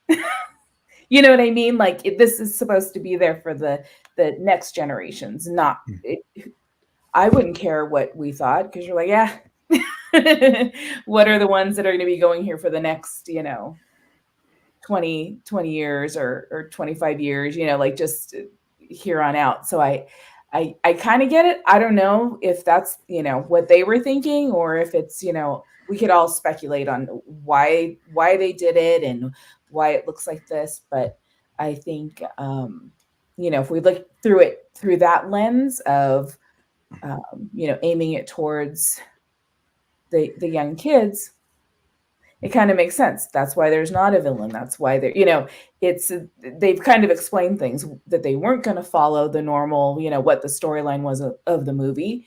And I'm sure they purposely left out the villain, right? So it wouldn't be like you're in the dark and you're scared. And for us, yeah, it'd be like, oh, that's fun. But if they're trying to draw in or make it for younger kids, then that might be a little bit too much for them. So who knows what their real thought behind everything was. Yeah. Well, so by the way, I've known the storyline pretty much for the last couple months. I've never told you guys. I was kind of told by my source not to say anything until I was told it was okay. And I was thinking I'm going to be able to say something the next couple weeks. And then they came out with the POV video. And I was like, well, that just stopped me from, my storytelling with all of you guys. But regardless, it's kind of perplexed me for a while, because to me, good storytelling is what Walt Disney is all about, right? And that's what Disneyland is all about. Even when you go on the dark rides, even though some of those dark rides can be a little scary for kids and whatnot, there's good storytelling throughout a lot of these rides, and that's what I think is missing from here. Does a ride look bright? Yes, obviously. Does it have some really cool characters? Absolutely. Does it have some really good settings? Sure. But my whole thing is that, and this is kind of where I'm coming from on this, is that I was hoping that they would actually just do Princess and the Frog, the movie, and that would be a lot better, because now we're telling the story of it. It's a great, thing to talk about. My concern in might be a little controversial here for some of you, so hang on there, okay? But for me, Splash Mountain has a big part of my heart. All right. I love the original movie. I know that some people think it's racist. It's not a racist film. I know that some people think that, they shouldn't have Splash Mountain. It was 22,000 people that signed a petition to say, get rid of this ride back in 2020. And 3 million people signed a petition saying, no, don't get rid of it. And then Disney still did it. And the thing is that you have this new team or new, actually, I'm going to share this with you. You have this new group called Stories Matters at Walt Disney Company. And let me bring this up real quick so you guys can see it. And you can go to their website and you can check it out. They actually have information about what the group is. So it's basically the Walt Disney Company with several other companies. And it talks about Stories Matter and how, stories shape how we see ourselves and everyone around us. And of course, this is all about diversity, right? I've worked in human resources for the last 25 years. I know diversity very well. Diversity is a great thing. We all come from different, backgrounds, and we have different experiences and different cultures, and it's great. That's what makes us who we are, and it makes it wonderful. But sometimes diversity gets a little too crazy, and so this department is actually here to talk about some of the controversial stuff that Disney's done over the past and how they want to change it or modify it. And this is what I don't agree with necessarily. So they have, here's a few examples of titles receiving an advisory along with the explanation of the negative depictions in each title. So they're doing this for each of the films. They're doing this for the Aristocats, Dumbo, Peter Pan, Swiss Family Robinson. And the advisory council is made up of many different companies, as you can see here, from the AAFCA, CAPE, Define America, the Gina Davis Institute on Gender and Media, GLAAD, Hollywood Health and Safety Society, Illuminative, NALIP, Respectability, the Science and Entertainment Exchange, and the Nintendo Bomb. So all these companies are working with Disney on this. The thing is, though, is that the Story Matters team also wants to change things at Disneyland, which I'm not real thrilled about, and that is something that I don't want to see happen. I just want good storytelling. We don't need to, get into the whole thing. If you just tell me a good story and give me a good ride, I think we're great. But I think too much attention went into this to try to make it a better ride, because everyone was so concerned about how Splash Mountain was. The funny thing was that they're like, okay, so we're going to do this storyline, and the storyline's changed obviously over the years, right? It's been kind of crazy since they announced in 2020 they were going to change it. But when they finally got down to it and said, hey, we're going to do this ride, and it's going to be set, it's going to be set in a salt mine. Oh, okay, it's going to be set in a salt mine. Well, there's no, salt mines are down in the ground, not above ground. Oh, that doesn't matter. But we're going to base it on the Tabasco mine. The Tabasco mine that had slaves that worked in it and died. Okay, well I thought you were trying to get away from all this racial stuff with Splash Mountain and whatnot. And we're gonna make it a co-op with all the critters and employees that help own this. And okay, that's kind of like a socialist thing. So it was kind of funny that they're bringing all these things into this, that we're trying to get away from controversial stuff from Splash Mountain, but they're bringing it right into Tiana's Bayou Adventure. And I think what happened was, because they were trying to do all these things, eventually they got to the point where, well, we can't do that, we can't do this, but we're going to go ahead and keep this. And it got to the point where really there's not much of a story that we had to tell. So the thing is, and by the way, I transcribed the whole dialogue from Tiana's Bayou Adventure. And I went through it's like 17 lines, and then they've got 6 lines that are actually different versions. But and this kind of gives you an idea of like when you're going through this ride, it's like, okay, we're going through and we're trying to find a band. Okay, is there anything more to this? Well, not really. Tiana says, hey, and she's going up first lift. Hey, there you are, Lewis is up ahead. Let's join and find a band for our celebration. And then Lewis says, yoo-hoo, calling all musicians. Man, it's hard trying to find a band in the dark because he's digging into the ground. His alternative message is, hello, anyone down here that can play a horn and jam? Hello. And then you hear Mama Odie. If you're looking for a venture, you don't have far to go. Tell Mama Odie said so. And then Lewis says, Tiana wasn't kidding y'all. The critter bands she found sure can play. Hallelujah. And then Tiana says about the same band, these are the bee's knees. I would love for them to play at my party. Lou says, oh my, these guys can really play. They find another band. Tiana says, I'm going to ask all of them to play the party, but we need to keep searching high and low. She also has an alternative one where she says, hope they all come to the party to play, but let's explore a little more. Lewis, so how low can I go? How's this? He says those 2 lines. Mama Odie says, time to think big and get tiny. And that's the other thing. It's like, I think they didn't know what to do when it came to that underground section for Splash Mountain for both of them, because you kind of go into this cavern area. So what do? And they decide to tell you to think big and get tiny. But why are we getting tiny? I mean, there's nothing, telling you why you're getting tiny. Tiana says, where did they go? Lewis says, I don't know. Tiana says, we have to find them. Lewis says, wow, this joint is hopping. And Tiana says, these tiny musicians you found really bring the heat. Mama Odie has the last 3 lines of the ride, and she says, let's get you big again, because the bigger you are, the bigger the splash, and you'll make it the party. And she also says, haha, hope you enjoyed getting tiny. Now let's get you back big, bold, and beautiful self.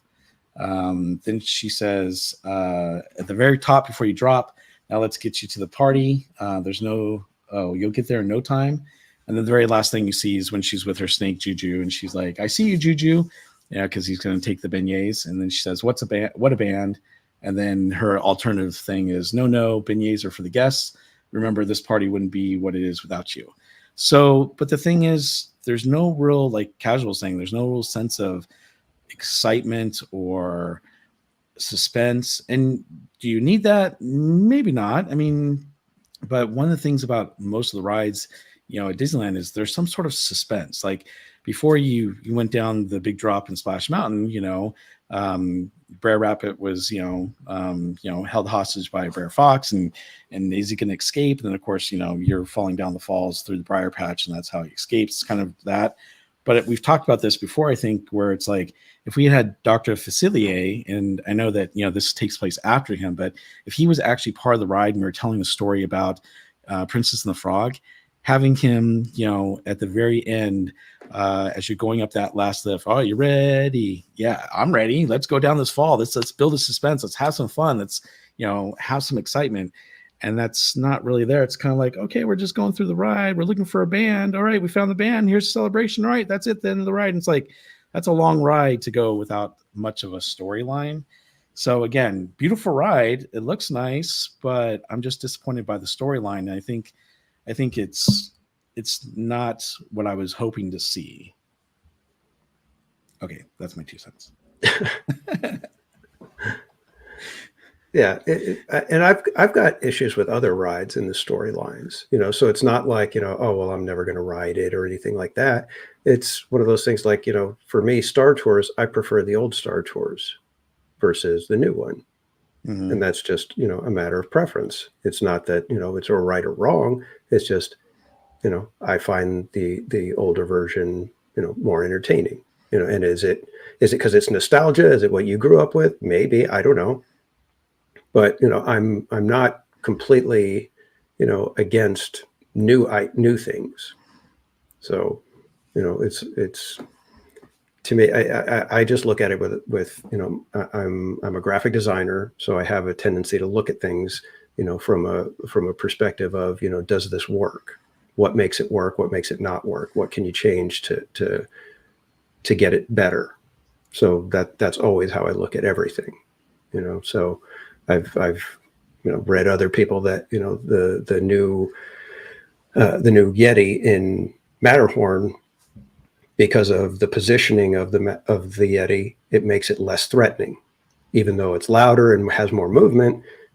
The position of his hands and the way he's behind the rocks and things like that makes it, subconsciously, it's a less threatening Yeti. And those are the kind of things I like to look at.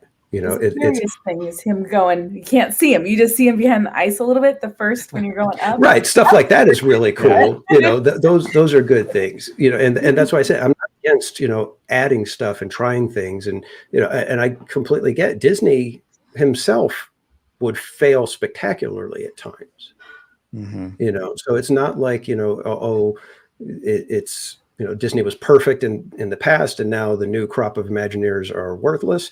That's not the case. I do have questions about certain things that Imagineering, certain decisions they've made, but to say that Walt Disney was perfect, no, that is completely inaccurate. He had plenty of spectacular failures.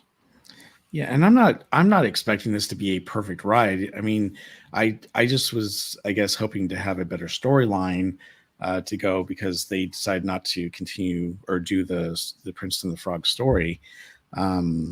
So, I'm not trying to beat up on the ride or anything like that. My whole thing is, look, when the ride comes out, I'm gonna ride it. I'm sure we'll enjoy it. It's gonna be nice on the hot summer days. Does it have the best storyline? No, but hey, we're gonna enjoy it, and that's the thing.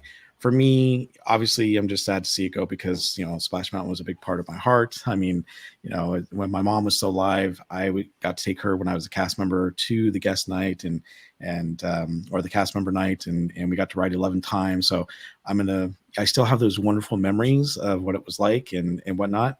But things change, unfortunately. Sometimes for the good, sometimes for not. But regardless, I just want everyone to know, it's like, we're not trying to beat up on the ride or anything like that. I just, was hoping to have maybe a little bit better of a story. Animatronics look amazing. Although, and just like everything, right now you're seeing that some of you have may seen, and Cordy was referring to it earlier, there's a lot of mechanical errors they're having right now, but they're in the test phase, right? They're having people on the ride. They're having people go through it. It's breaking down quite a bit, unfortunately. But the ride's not opening until, June 28th. So, hopefully they'll work out those kinks and whatnot. So for those people who are like, oh, well, it's not, you can't even get this thing to work. Well, they're just going through, previews right now and trying to get it to go. So no big deal there. I know. I think that animatronics do look pretty amazing though.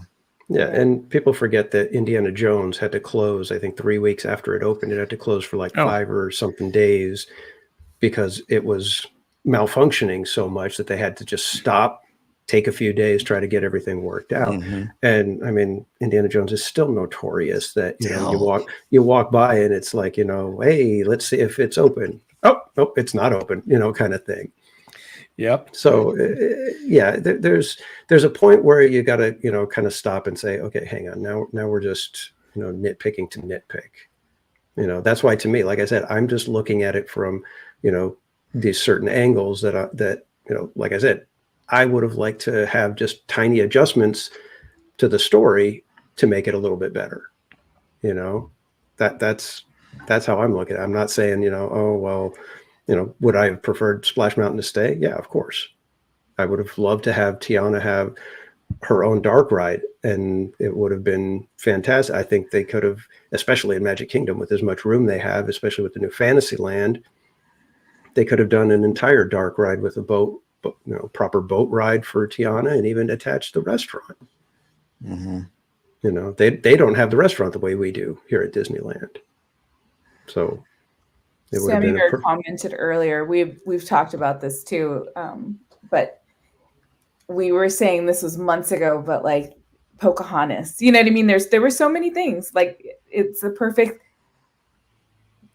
the last right that last drop is like just like in the movie. And it's, I don't know. So you're like, you know, there were so many different ways, you know, maybe they could have gone. So see, and that one you could have taken the whole idea of the drop, and it would have been the crescendo to that final, you know, all the color, and you'd go flying off the river bend, and it would have been a completely different mindset going up the thing, because you're reaching for that, you know, final moment where you can let go and really, and you're part of the wind, and you go flying down those are the kind of things that I look at and I go, why isn't Imagineering able to fight for those kind of things? Because I know they've got the ideas. I'm not going to say that they don't have the ideas.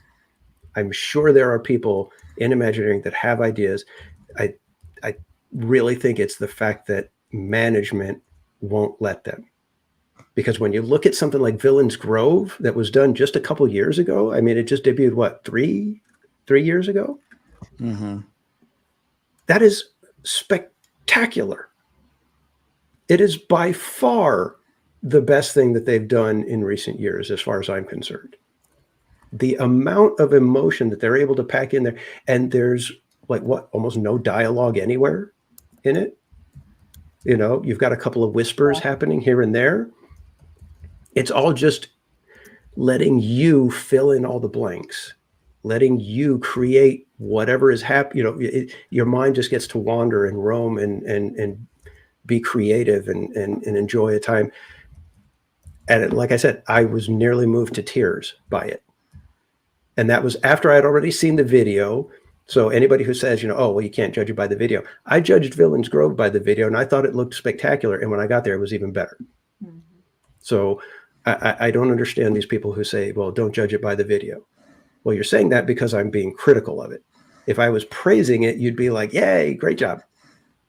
You know, that's what I don't like.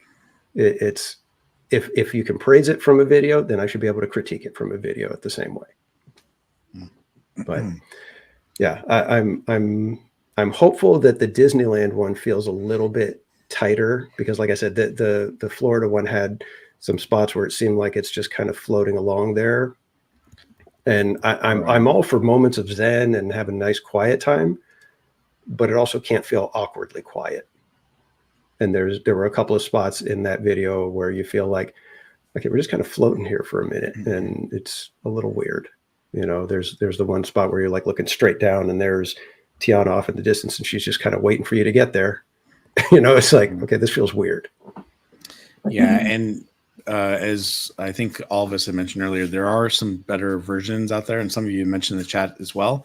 One of the best versions of this video can be found on WDW News Today, so Walt Disney World News Today. They have a great video. It's this one right here in the middle. It's actually during the day, so you can see a lot more than what Disney shows, and it's the whole entire walkthrough from the actual line queue all the way to the very, very end where you get off the ride. So it's a much better video. It's about 17 minutes long, where the Walt Disney World one was only 9 minutes long. But if you want to check that out, definitely go check it out. It's a really, really good video. Cordy, and just so you know, I was listening to another friend tonight. She was live in Disney World, who's been extremely critical of this whole change from Splash to Tiana. She's been massively critical, Lorena Creole, and she was over there to see, what's going on and kind of check on it. And she was just basically gushing about how beautiful this thing looks at night. So that tells you, okay, if somebody who is extremely critical can look at it and go, wow, that looks beautiful. It's amazing. So there's those flashes of greatness that we can still see, and hope that, okay, maybe they just need to make some tweaks. Maybe they can adjust things, and hopefully, as time goes on, we'll have that, everything will kind of coalesce and it'll become, okay, wow, that's, a worthy successor to Splash Mountain. But time will tell. We have heard from quite a few people who've commented, and I've starred those, so we can kind of go through those real quick. But so Paul Newt says, here's the problem. In my opinion, guests can't make the emotional investment with this ride, and there's no payoff for that investment. Brian Sevilla says, it's pretty but boring. Mike Skellington says, it's short and sweet. Terry says, guess it will be an acquired taste. Mitch's Venture says, where's Prince Naveen? He actually is in it. I was kind of hoping he'd be in it more, but he's at the very, very end of the celebration. You get to see Tiana's best friend, her mom, Prince Naveen, and then, of course, all the animal characters. Yeah, and something like that actually might have been an interesting take as well. Yeah. Instead of it always being Tiana as you're going through, what if it was Eudora at one point and then Naveen at another point, so that it's this kind of progression of people, egging you on, hey, let's go do this kind of thing. I don't know. Yeah, maybe like they're all, helping out with the adventure to try to find, the band members. Cab Family says, I'm glad no Facilier. I don't want a creepy ride. I want to be able to take my little ones knowing they won't get scared. I think the story is cute. And I will tell you, I forgot to tell you, I watched this video with my daughter, and the first thing she said to me was, wow, those animals are really cute. I like them. And she did like, the way it looked inside. She liked all the characters, but she turned to me and she goes, where's the story? I don't get it. Why aren't they doing something else in this ride? So that was her little take on it. 80s Man says, what you didn't see was all the blank spaces. So Disney did kind of cut it down. And so when you go to that other video for WW News Today, they do have the full video, and you'll see some of those open areas that are kind of bare that don't have a whole lot. And that's what 80s Man is talking about. Mellow 1023 says, it's definitely more upbeat than Splash Mountain. The colors and music really draw you in, and they do. The colors and music are really nice. And like Theme Park Casual was talking about with our friend Lorena Creole, yeah, I mean, she was totally digging the vibe when it came to the colors and how it looked tonight. And I think it will, once they get everything going for our Disneyland version, it'll be beautiful at night as well. Mitch Finch says, I think it makes no sense. I think it's a holiday layover. Okay. Sammy Bear says, it's got energy and super vibrant. G-Man says, a wise friend of mine once said, whatever is going to be good. Whatever is going to be is going to be good, and it will be great. Gaming with James says, there are other videos out, and we just mentioned that one. So very good. Thanks for bringing that up, James. No beginning, no middle, no ending. Manny Uncanny says. Paul says, I'd like to know what prevented the team from sticking with the Frog and the Prince, or Princess and the Frog movie for this. Well, that one's just a weird one because there's people that don't like the book report style attractions. And if you go on Ariel's Undersea Adventure, that is considered a book report style attraction, which basically just follows the movie and gives you basically a retelling of the movie in a three-dimensional attraction form. And there's a lot of people that, that they just don't like that. And as someone who's in a creative industry, I can see how if you're a creative person, you kind of don't want to play it safe. You want to take a chance, and the book report style attraction is the safe bet because it's an established story. That nobody's going to, there's going to be little nitpicks here and there, but for the most part, everybody's going to understand what you're doing and they're going to get it. And they're going to say, okay, yeah, we saw it. That's the Little Mermaid ride because it goes exactly with the movie. And, so when you get into a position where that's, something where you're trying to avoid that. And I completely get it. I understand why you would want to try to, do something different. That's one of the perspectives as to why they would just kind of try to depart from just retelling the movie. Game of James also said, TPC is such a downer. I am the little black rain cloud, and I am the one who is going to make everybody sad by the time they leave Disneyland. Wow. Trish, Power Girl Trish says it's an advertisement for the restaurant. Hope it's much better when we write it. Yeah, they're definitely pushing the beignets big time. Yes, pushing the beignets. Beignets are so good though. They need to have Mickey shaped ones though on that ride. Kidding. I mean, they've already said that they're going to be piping the smell into the queue. Yes. So see that'll be good. That'll be cool. B says I prefer the old music. Noah James says diversity is the key. Brian Sevilla says it's not good enough for 20 years. Well, we'll see. I'm pretty sure it's going to be here for 20 years. I don't think they spent this kind of money to redo it any sooner than that. Yeah. All very good points. A great story matters for longevity. And our last one is I really wish they would have added Dr. Facilier, though. And that was and I'm not here to harp on the story thing because I don't think you need a very in-depth story, but as far as the villain antagonist kind of thing, that's what makes a story. If you don't have any tension, if you don't have anything that can possibly go wrong, the story just is kind of there. And if you look at even the Fantasyland attractions, they all have those moments of a little bit of fright. I mean, Snow White's Scary Adventures before they changed it was actually very frightening. The trees in that section were actually scarier looking than the ones in the Haunted Mansion. You've got Mr. Toad where, you're going through all this craziness and then it's, guilty. Thank you. That is all, those kind of things. Roger Rabbit, you get through all of those kind of things. And there's lots of, potential, harm that could happen. And you look at Peter Pan, Mr. Toad, Alice in Wonderland, these were all based on, great works of literature. And to what I respect of those is they don't necessarily dumb it down for kids. They respect the children. Yes, they may not get it, but they can get the themes.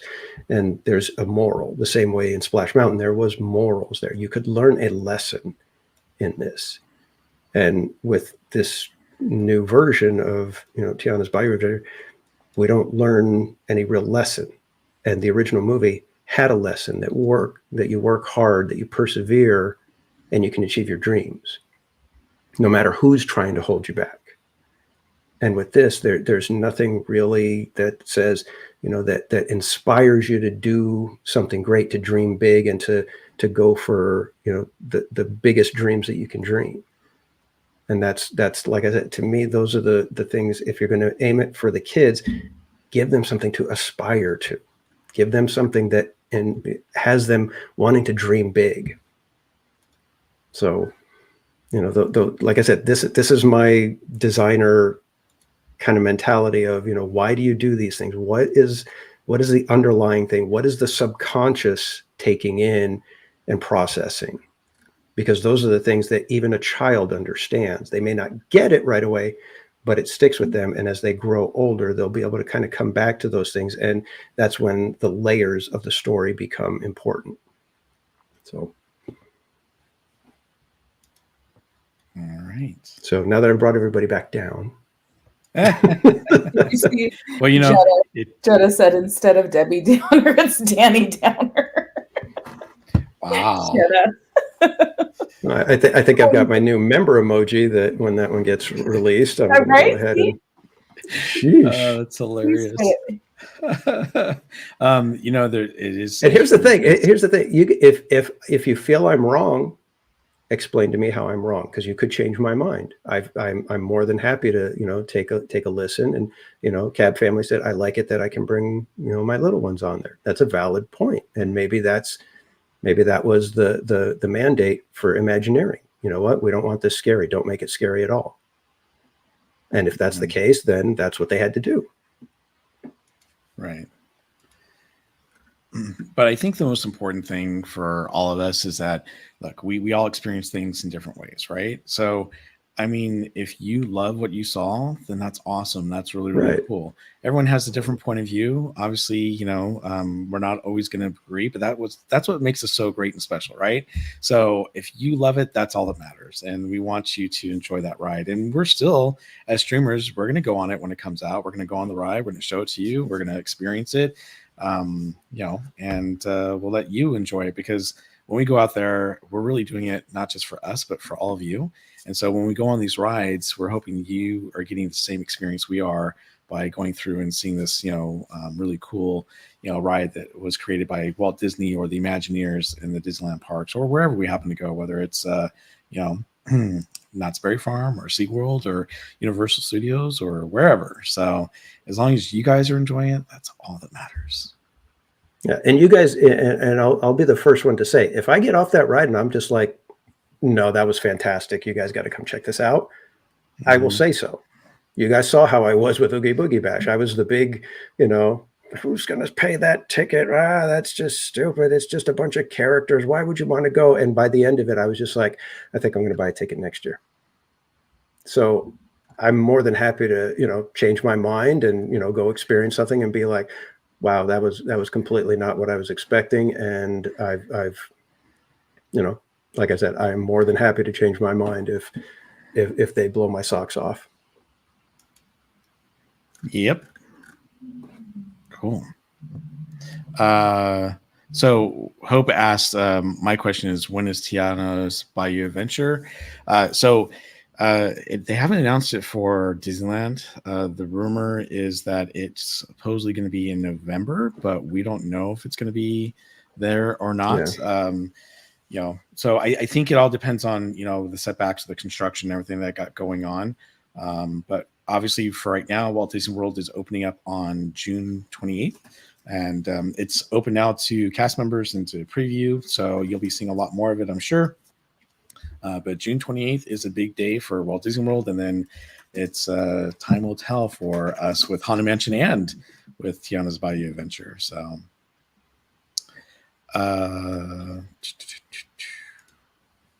okay. I think we're going to cover just a couple other things real quick before we do Q&A. Something I wanted to bring up. Oh, so let me share this screen with you guys real quick. This is just a quick FYI because we have a new area opening up at Tokyo Disney Resorts, and that is Fantasy Springs is opening up on June 6th, 2024. So that's just a couple of days away for Japan right now, 3 days away for us. And of course, just a quick reminder, it's going to have several different rides and attractions in different lands. So we're going to have a Frozen Kingdom, Peter Pan's Neverland. We're going to have Rapunzel's Forest and Tokyo Disney Sea Fantasy Springs Hotel. So it looks pretty amazing. We showed some screenshots of it the last time we did our Park Streamers Hangout. The movie here just shows how to check in on your app. It doesn't really show how to, you know, what the park looks like yet. I'm sure we're going to be seeing a lot more. So maybe the next Park Streamers Hangout will have some more videos and photos to show you. And also just want to bring up that we recently lost, whoops. Oh, I forgot. I wanted to show this one and it didn't move over. Hold on 1 sec. I clicked on the wrong button. So Richard Sherman, brother Robert Sherman, recently passed away. And obviously he was, you know, a big part of the Disney company. He created some really memorable songs and show tunes for movies as well as TV. So Richard Sherman is definitely going to be missed. He was 95 years old, and he obviously was a big part. He won 3 Grammys and received 24 gold and platinum albums over the course of a 65-year career, and that's a long time. So obviously we're going to miss him, but his music definitely will live on in our hearts and minds. But we just wanted to bring that up and say that, you know, we're sorry that he's passed, but now he's up there in heaven with his brother Robert and Walt Disney himself. So And if you guys can, do yourself a favor and try to find the video where Richard Sherman, I can't remember what event it is, but he talks about how when they wrote It's a Small World, that it was supposed to be a slow, almost like a ballad. Oh, mm-hmm. And he sings it, in that tone. And oh my God, if you think It's a Small World is a fantastic song the way I do, and then you hear him sing it like that, it'll send you over the edge. It's amazing. I mean, he sings it almost like a prayer. It is so amazing. Oh, and sorry, Hope wanted me to read the information about Fantasy Springs, but there was no information on the site, Hope. So that's why I didn't read anything. I don't know why, but they didn't have anything listed in English on that site right offhand. So, but I promise you, I will cover it on my stream when I stream this Thursday. If you come join me, okay? And you put it into the chat.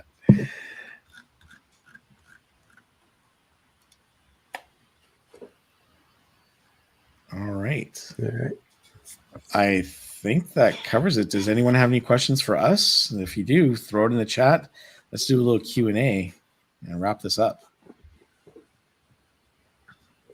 Buddy says there's one with him singing, playing There's Great Big Beautiful Tomorrow in Walt's office on the piano. And he played it for Walt on too. Yeah, that's awesome.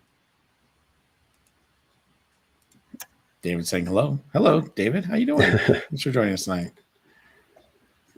Wait, wow, this is a tough one. Mr. Guest saw cats or dogs? Or dogs or cats, he says. I'm a cat person. I know it's Cat weird. person. I'm a cat person.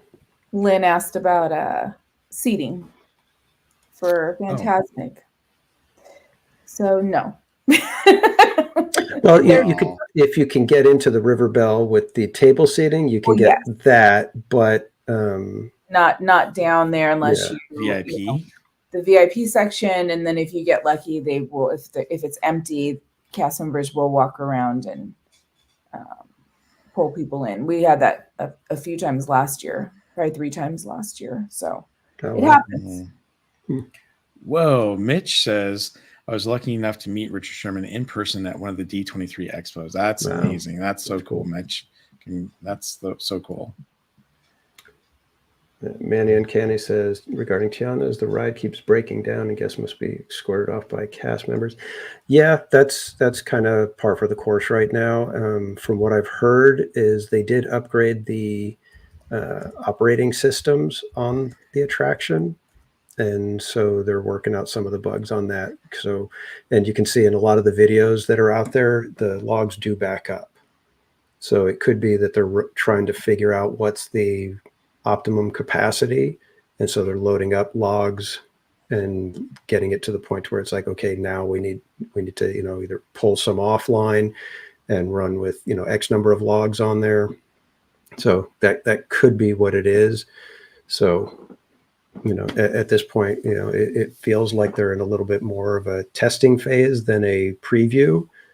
So you're just gonna have to deal with that. Mm-hmm. Yep. Oh, Hope says, hey, Barry, we heard your Fantasmic open. May 13th, 1992, Hope. How's that? Boom. I think I got it right. Well, she'll probably put in the chat go, no, you're wrong. It was May 14th. I'm kidding. All right. Let's see. We got a few people saying they're cat people, a few people saying they're dog people. Oh, here we go. Last girl wants to know churros or beignets. Ooh. I think I got to go beignets. Yeah. That's a tough one for me. Yeah, I'll say beignets as well. I'm not a huge powdered sugar person, but beignets, hot beignets, ooh, so good. Yeah. All right. Let's see what else. Michael Wolfson says, bummed that the treehouse is closed during Fantasmic. Fantasmic, yeah. Well, they're closed during the fireworks, so they were already. Yeah. It just so happens there's the Fantasmics. Well, to be honest, I think they did that so people wouldn't go up there and gum it up and try to get a good spot. But they did close it, during fireworks. So yeah. And we've been getting fireworks during the week, so that's pretty. Yeah, well, I think now we're going to the summer months, and so now that we've hit Memorial Day weekend, I think we're doing fireworks. And obviously, a couple things have changed. The magic key holders for Imagine and Enchant are blocked out. It looks like now for the summer. Yeah. I only believe in Inspire, and also that ticket that they had for the Southern California residents that ended as of yesterday. So, but they've got a new one happening for the summer that's open to everybody. Shh! Don't talk about it. Won't go. Just kidding. Just kidding. Yeah, they've got a new one for the summer, so we'll see how that goes. Let's see. Aaron Wright asks, when does Haunted Mansion reopen? There is no official date. We're assuming it's going to be probably around August 23rd is when Halloween time kicks off at the Disneyland Resort. So I'm assuming that it's going to open right around then. That would make a perfect target date. That's not a guarantee of any sort, but if Halloween time is kicking off, Disneyland's big marquee attraction is Haunted Mansion for Halloween. So I would assume that they'd like to have that open in time for the start of Halloween season. Oh, guys, mystery guest says Monte Cristo, then Montezuma's Revenge. Oof, that sounds like. And then over to the nearest trash can because. Get out of here! Well, wait. Now is well the Monte Cristo. If I have the entire Monte Cristo, I already feel like that. So adding Montezuma's Revenge, you're probably going to get real close. Yeah, but here's the thing: if you get the Monte Cristo, you eat it at Disneyland, and then you drive over to Knott's Berry Farm, you got some time to digest it. Where hopefully it's not going to come up, but for me, it wouldn't come up anyhow because I love thrilled coasters and stuff like that. So, and I can't wait for Montezuma, the Forbidden Fortress, to open up. That's the new title when it comes or opens up in 2025. Mr. Membe's the new Disney coaster, Monte Cristo's Revenge. Oh, I love that. That is so cool. Very, very cool. All right. Any other questions? Oh, wait. Mitch Adventure says, I have a question. I'll be going to Disneyland on either August 6th, Chef Oscar's 89th birthday, or my 7th wedding anniversary. Will Fantasmic still be on? August 6th, most likely, yes. Yeah. Gaming with James asks, when was the first time you rode Splash? That would be probably, I want to say fall of '89. I went with a friend for his work. They had Disneyland they rented Disneyland for the evening. It was a big corporation. They rented Disneyland and they were able to bring friends. And so we went, and that was my first time riding Splash. Cordy? I think I went July. We waited for hours, hours in the heat. Me and now my husband, but we were dating at the time, and then my cousin and her boyfriend. And we also did the, someone just told me the name of it, but we caught the Polynesian show too, where they did Tahitian Terrace. So we got to do that, and we got to do the Splash Mountain that year. Well, as I mentioned earlier, I was a cast member for Disney at that time, so I got to go to the cast preview, which was, I think, about 6 weeks before the ride opened, and it was a lot of fun. I rode it 11 times in one night in a 4-hour period.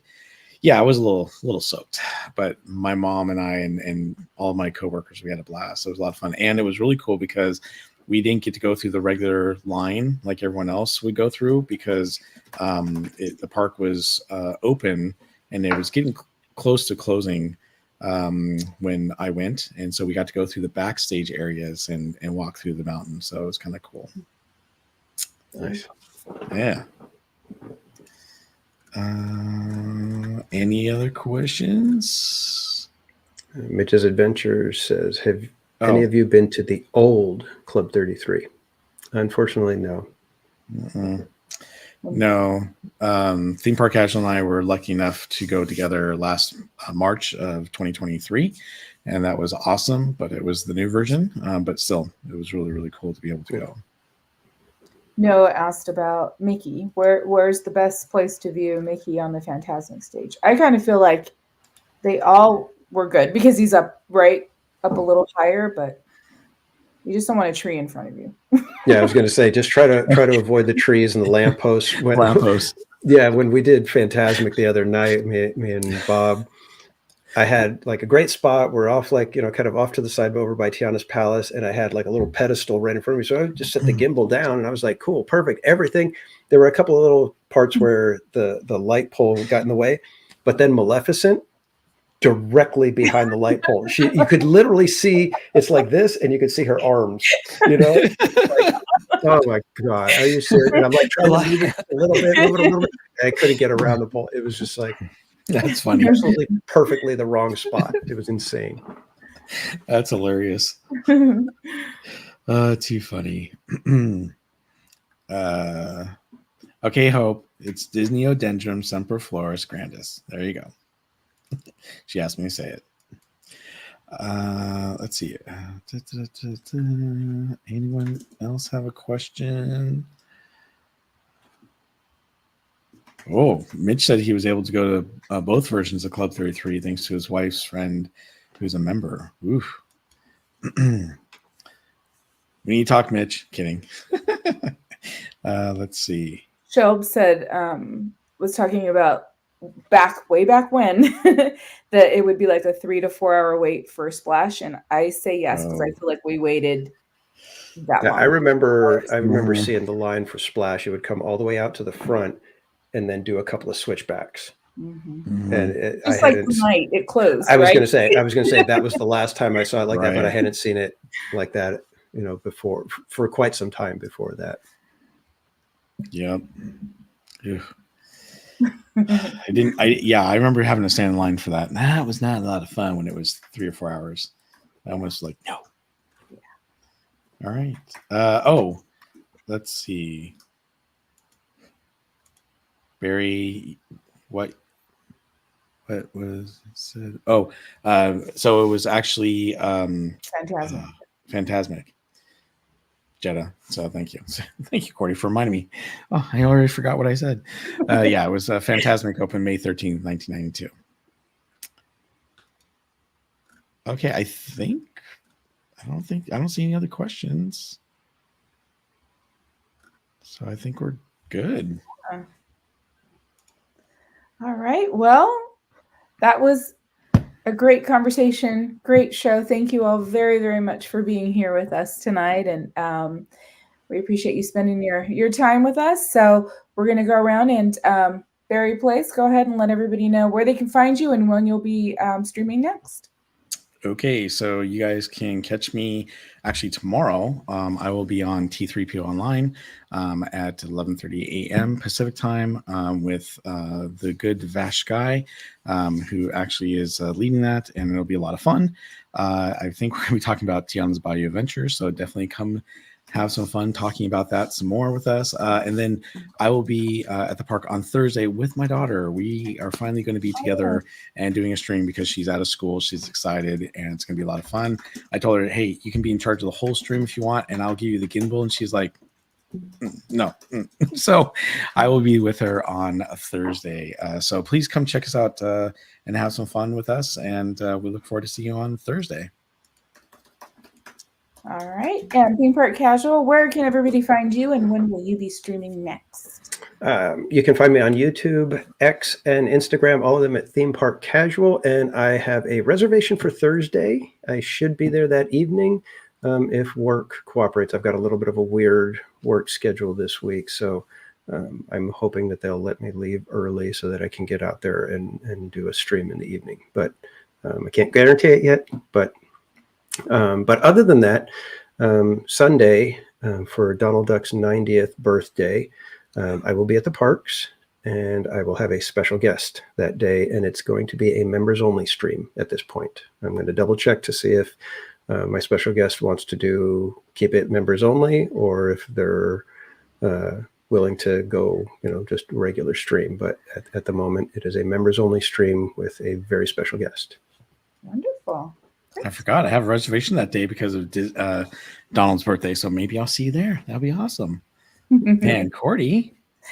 All right. So YouTube. What else am I on? Instagram.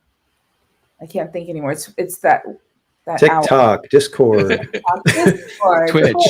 In California. And I will be in the parks tomorrow. Awesome. Very cool. Awesome.